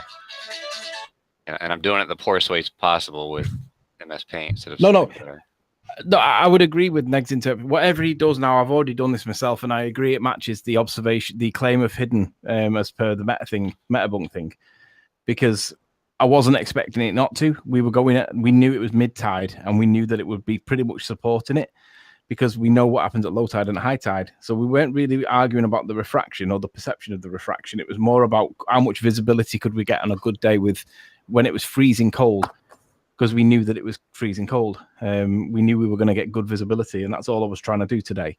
But somebody asked me to do, Rick said, do it in the daytime and see what you get. So I did. And that's basically why all I was trying to do today. I wasn't trying to do anything more.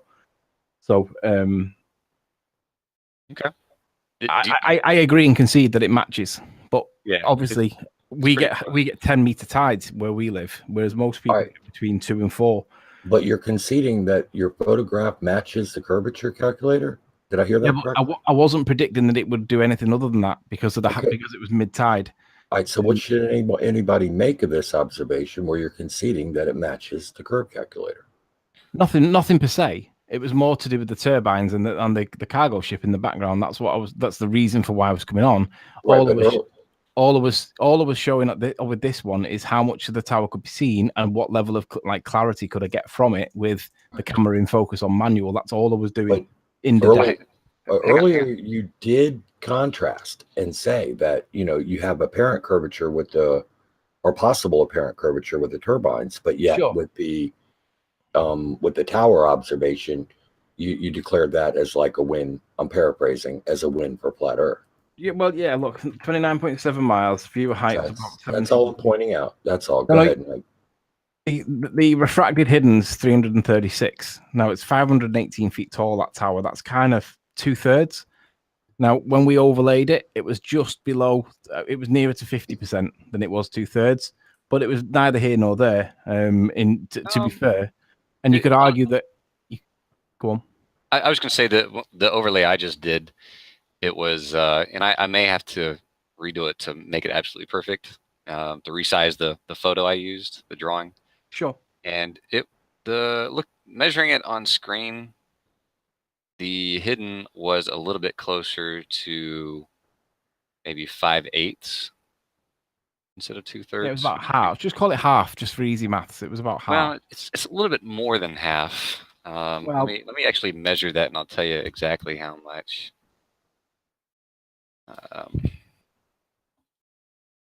I'd have to let me just double check what the actual it was 27 feet without the tide being taken into account at all, but the tide height was about. I'd have to check with Ranty what the height was. I think it was a 3 meter tide at that point, which is about 12 feet. So you'd have to take that off it, and that's how I got to the figure that I got to.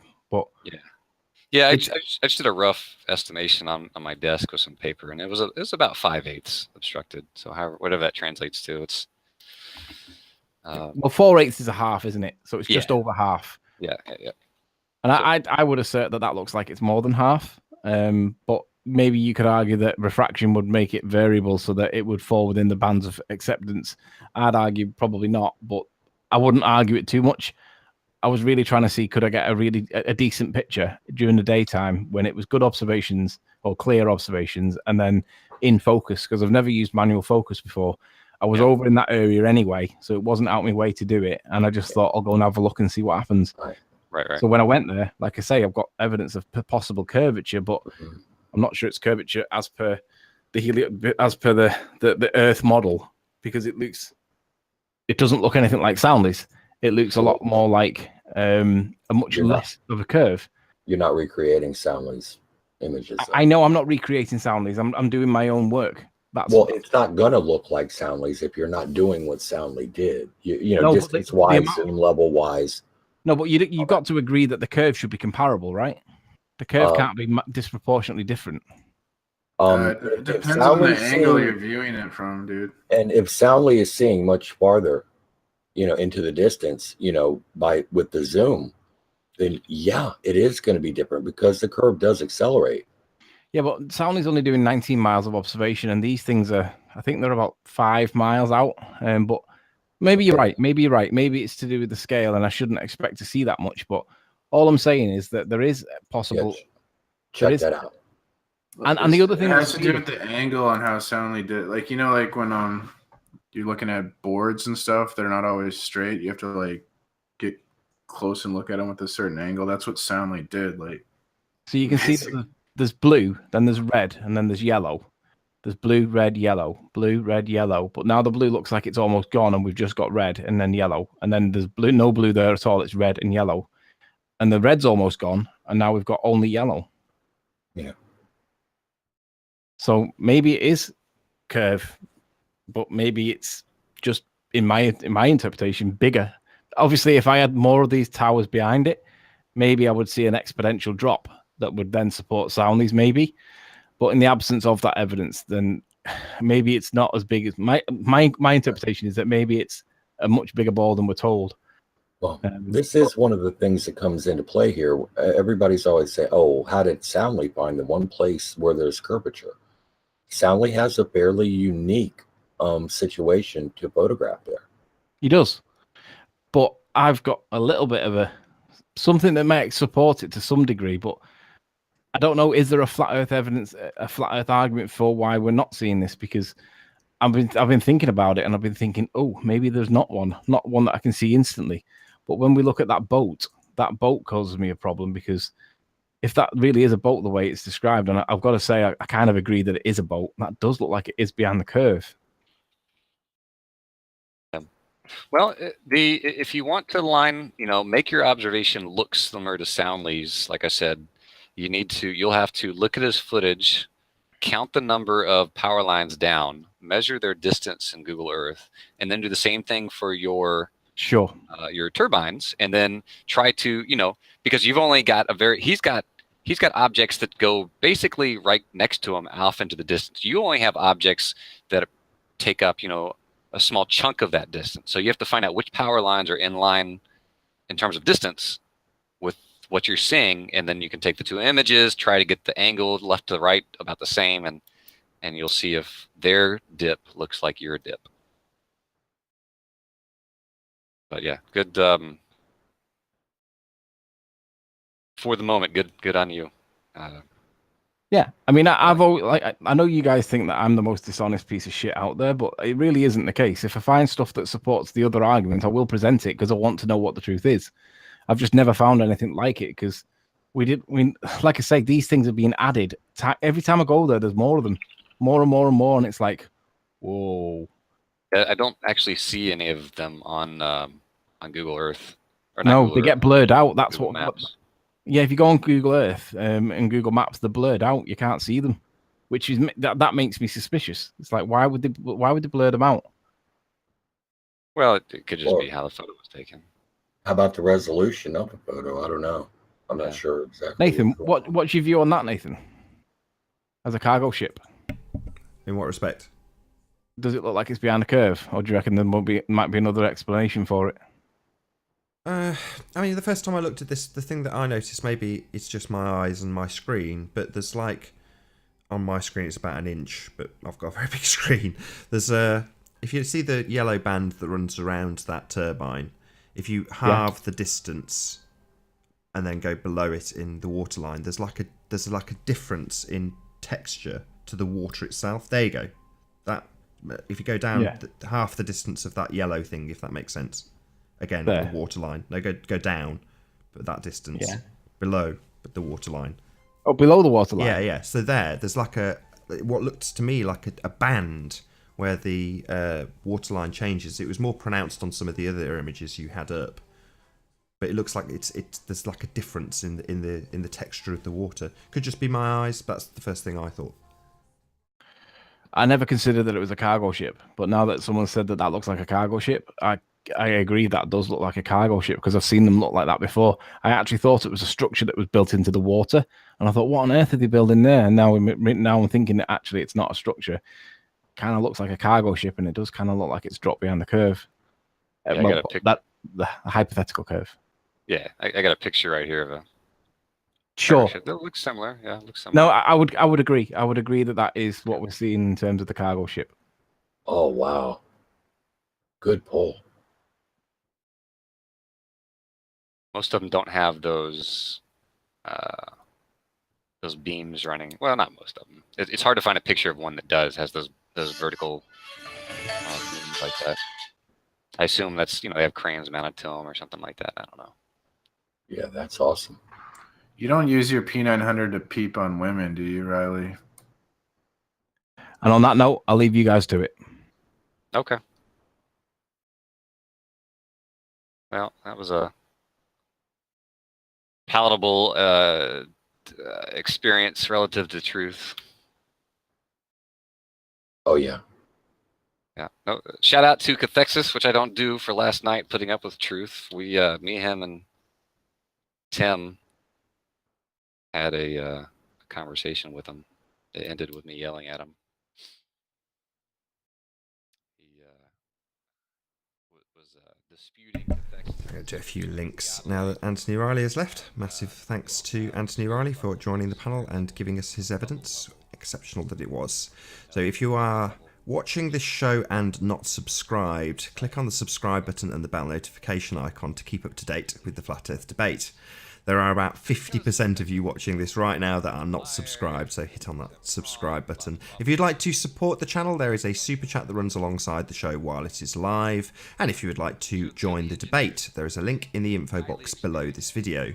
With the page that you are currently watching on mute, simply click on that link to join the panel and express your views on the shape of the Earth. There are, however, a couple of rules. Number 1, please do not swear. If you do, you will be ejected. Number 2, if you are ejected, please do not try to rejoin the show using sock accounts. You will be warmly welcome back on the next stream. With that, I'll ask that anybody who has not shared the show already, please share the show on social media, and I'll transition you back to the action.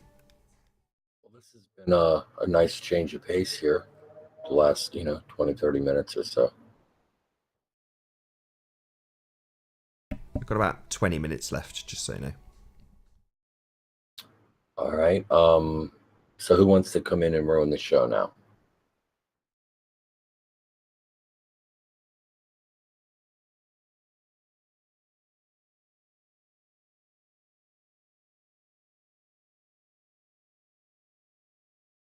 Not heard much from Earth Flattener.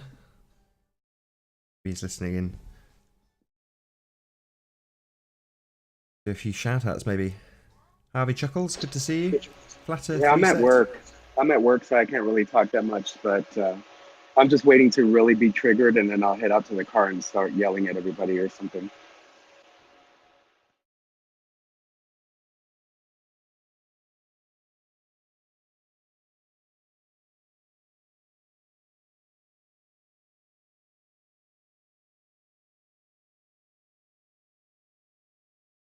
Anybody want to talk about magnetic declination?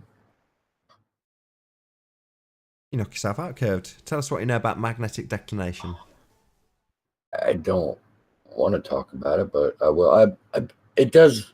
See, with Riley not in here, because it's basically something to do with what Anthony had been speaking of before concerning looking south from the southern hemisphere at the same point, at the same time, all that kind of stuff.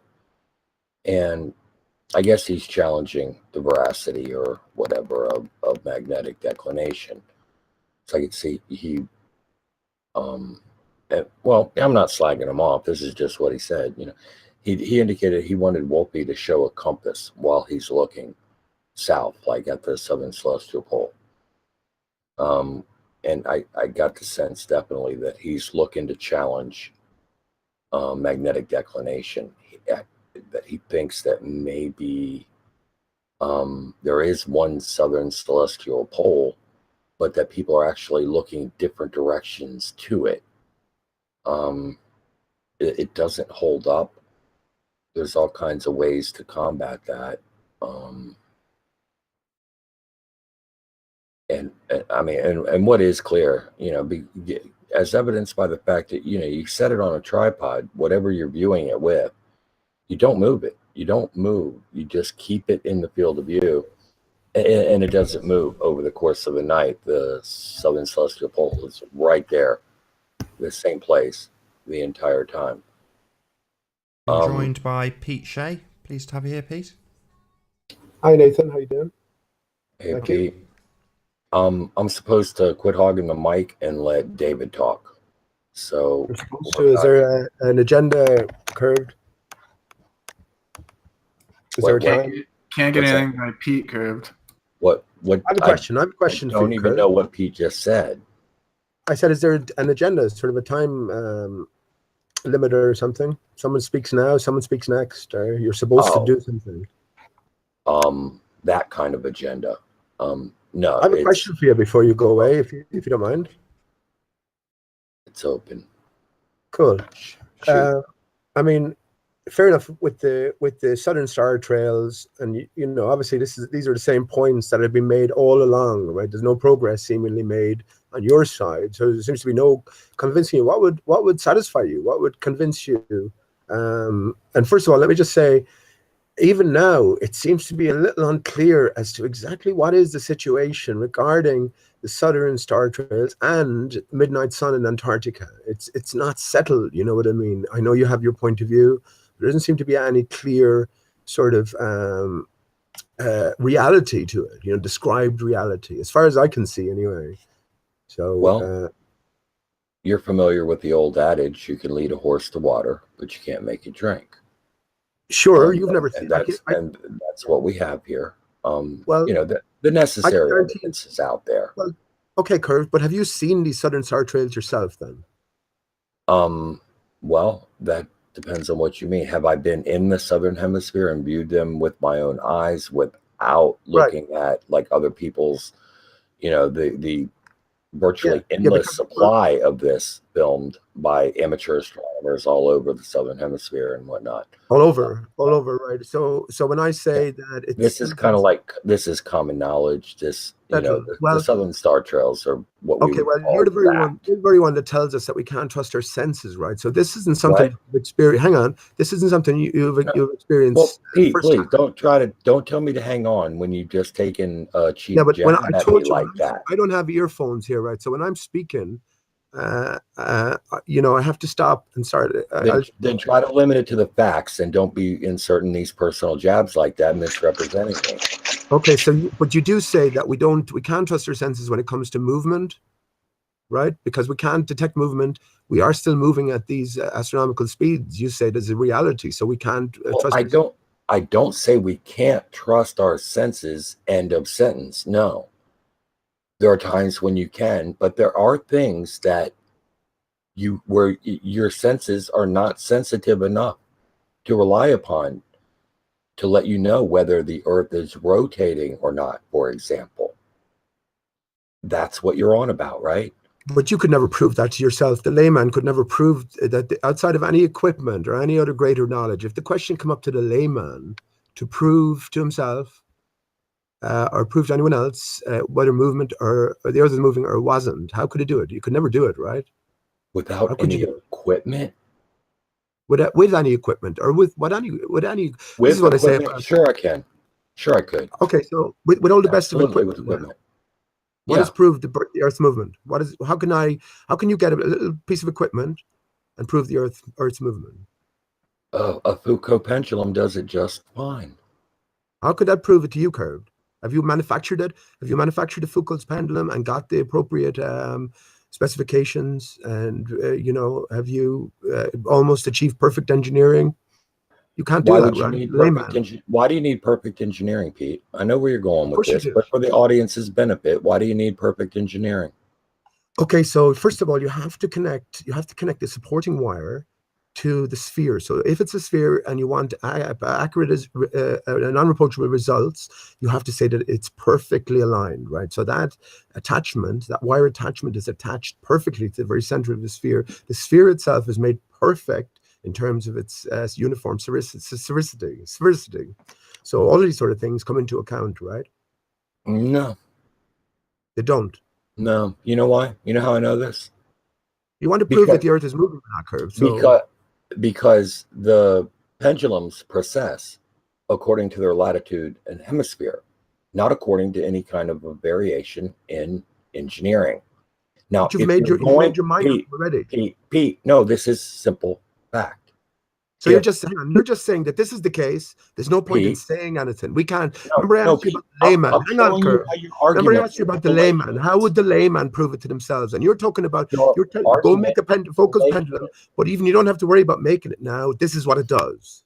Pete, your argument is fallacious. I can say bullshit, can't I? I'm pretty sure I can say bullshit, Nathan. Is that right? I don't think so. No, that's a violation. I'm voting violation, Nathan. I think. Okay, well.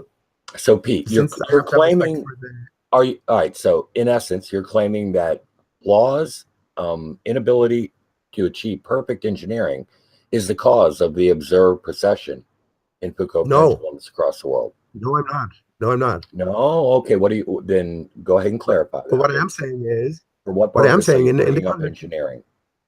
Okay, so what I am saying in the context of in which you're using the instrument or the device itself, first of all, you would have to make sure that it is perfectly engineered, because if there is an imbalance, then it could create, in potential, right? It could create a bias, and that bias could be exaggerated over time. Now, here's the thing: even if there's, even if you, let's just say that you do manufacture.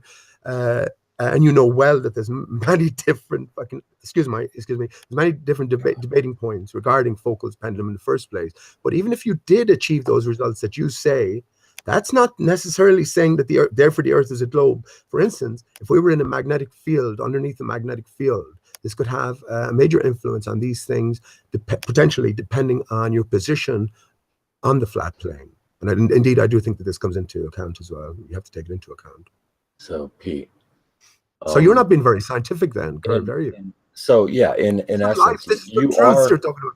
This is your grandchildren's truth, you know. You're trying to attribute the precession of the pendulums to an engineering thing, right? No, I am. Yeah, you just did. That's your only argument, Pete. That's all you're arguing. Well, okay. Here's my argument from my own. If you're not arguing that, then you have no argument. You get that, right? No. Now you have to explain why the pendulums precess according to their latitude and why they precess in the opposite direction in the southern hemisphere. Why, if engineering is a factor, they causing them to precess. Why do they not precess at the equator and precess gradually, Okay, more as they move gradually away from the equator? Right. Is what you're saying true? Yes, what I'm saying is true. This is worldwide known information. It's exhibited every day. Stop with the rhetoric, It please. is, Stop Pete. with the rhetoric. This is not rhetoric. Can you post a video, so please? You want a video of every Foucault pendulum in the world, Pete? No, I want a scientific look. This is if the Foucault pendulum proves a spinning Earth, I want to know about it, right? So I want a scientific paper. How much research have you done on it, Pete? How badly do you want to know about this, Pete? You've known about the Foucault pendulum and have been a dishonest denier of them for how long now? I'm asking you if now. You want to know, I'm asking you. Can you please stop being obnoxious? I'm asking you now. Look it up. Right. I'm asking you now. I'm literally asking you now because I'm trying to think it out in terms of the dodo Earth model, which I know is true, and it makes sense as well. Because if we're under a magnetic barrier. How do Foucault pendulums precess according to latitude and hemisphere in the dodo model, which does not exist? I'll explain why. So let's take it that what you're saying is true. All I'm asking is for a simple link where it has been shown categorically to be true scientifically. Because if there's no better or no other way to prove that the Earth is a spinning ball on the ground than with Foucault's pendulum, surely some scientific endeavor would have shown this and shown it categorically. That's all I'm asking for. If I have to go and seek this out myself, that's fine, right? Let me do that then. You're true. Let's take it that it's true. Let's take it that it's true. Here's my explanation. So let's take it that that's true. Here's my explanation on the dodo Earth model. The dodo never existed, and not just a preamble. The dodo never existed and always encoded the face of the flat Earth since the destruction of the previous Earth, right? So we live in a bi-barrier, bi-ball system where you have the north center isolated in its own barrier, and then we have the external barrier, which we're under. And I have said, as a part of my thinking in terms of this, that the barrier begins low at the north, right here. It rises higher in the equatorial areas, where it's at its highest point, and then it goes down low to at the southern peripherals as well, all the way around the oval Earth. You live on a rugby-shaped ball Earth, and why this might happen. So the Foucault's pendulum, null point in the center along the equator, this is the very highest point. You have equal sort of magnetic forces from either side, so it's keeping it in a straight line. As you move either north or south, you're getting closer. You see the barrier is closer. If I went straight up ahead, curved from where I am now, I'd hit a barrier, but it'd be at a lower point than if I was at the equator, and not by too much. I think that the distances we're talking about at the equator, I picked 111.1 kilometers, and as you know, that's 1 degree of latitude, and I think they picked that for that specific reason. And there seems to be a lot of supporting evidence to say that there is a fixity in and around this distance. So that's just an idea. Do you understand? So the closer you are to this particular barrier, the greater the force you're under. If that's a barrier that's holding back waters beyond, which I do take it is, then you're going to be under different forces depending on where you are in relation to that overall field. So yeah, if the Foucault's pendulum does behave like that, I could see that as being a potential explanation, but I don't know. I think there's so many problems with the Foucault pendulum, and it was discredited in its day, and even Foucault, it sounds a bit encoded, doesn't it? And is it associated with the F word? Yes, Foucault. Foucault, right? You can Foucault yourself. Foucault. I know, the man. Foucault I know. pendulum. Foucault. But this is what Now, this is what it's all about. Okay. Out of all of that, the one thing that I understood was your 111 kilometers thing with the 1 degree per 69 miles thing. Let's talk about that relationship on a flat plane. Sure, but you're not going to. Okay, go on. Off you go. You know it doesn't work, right? You're going to talk about the North Star, right? It can. Well, no, not just the North Star. Sun.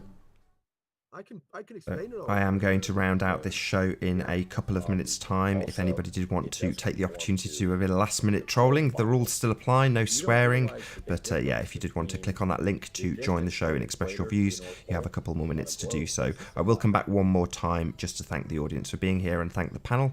But yeah, I'll go back to the action and I'll round out maybe in 2 or 3 minutes. Pete, what's your distance? What's your distance from the North Pole to the equator in your flat concept? It's pretty much the same. The distances are given, right? Distances are given. It's pretty much the same. pretty much the same in terms of straight distances. Now, of course, you'll have circumferential differences. Obviously, if you have a different, if the Earth is a flat, and it's not a flat Gleason's map, your hint with the Gleason's map, Gleason, right? When you rotate Gleason, so Australia is at the bottom, you get a dodo, and then you take the dodo and run with it. Take the dodo and run with it. So, Pete, you want to take the 6,218 miles or so, and make that the radius from the north center to the equator? You see, the Earth is in an oval shape, rugby ball shape.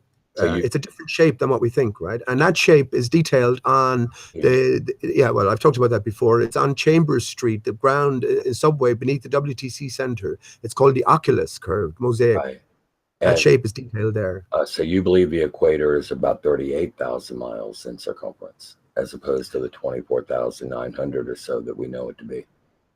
No. I don't necessarily have a belief in regards to. Well, Pete, if your radius is 6,218 miles or so, your circumference of the equator is about 38,000-ish miles. Sun travels in an elliptical path around Earth. Would you agree that if hang on, it really doesn't. Hang on, man. Would you agree that if the Earth is said to be traveling an elliptical path around the Sun, and that can be verified, right? Or that relationship can be verified. Well, if we take it that the Earth is still, then wouldn't we get the same result that the Sun travels an elliptical path around the Earth? Right, 60 and it's seconds. over an annual basis. 60 seconds to reply. Sorry. That's not going to conform to an elliptical equator on a flat Earth, no. Well, it has to that, right? Doesn't it? It has to. No, your relationship is transverse. That's where the eye comes in, the all-seeing eye. It's coded in so many ways, but one of the ways is that's the real. Trying to bait and switch something. Boundaries are defined by belong. Well, the boundaries are defined by the pathway of the sun. So the sun this does not make the equator oblong, Pete. It's not about the external boundary. The equator oblong. The equator is an imaginary line. It's all about the pathway of the sun, but the sun doesn't travel in any fixed path. It's always spiraling inwards and outwards. It's an imaginary line in the sense that no, you can't walk out on the earth and find a line painted on the surface of the land and water, marking it out. But the Foucault pendulum does not work. It has to be started. So I don't know why you talk beyond that. It's not a fact. Because it absolutely is a fact. It is not. No, you have to start it. That's it. That's the end of it. Earth, that's to be expected. There goes your proof. It's not to be expected. No, it proves neither. If you have to start it, it proves neither. Yeah, I agree. There goes your proof of layman.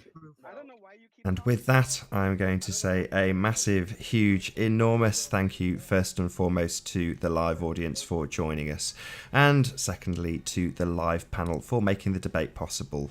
Be sure to like, comment, share, and subscribe. I've been Nathan Oakley, and I will see you all in the next video.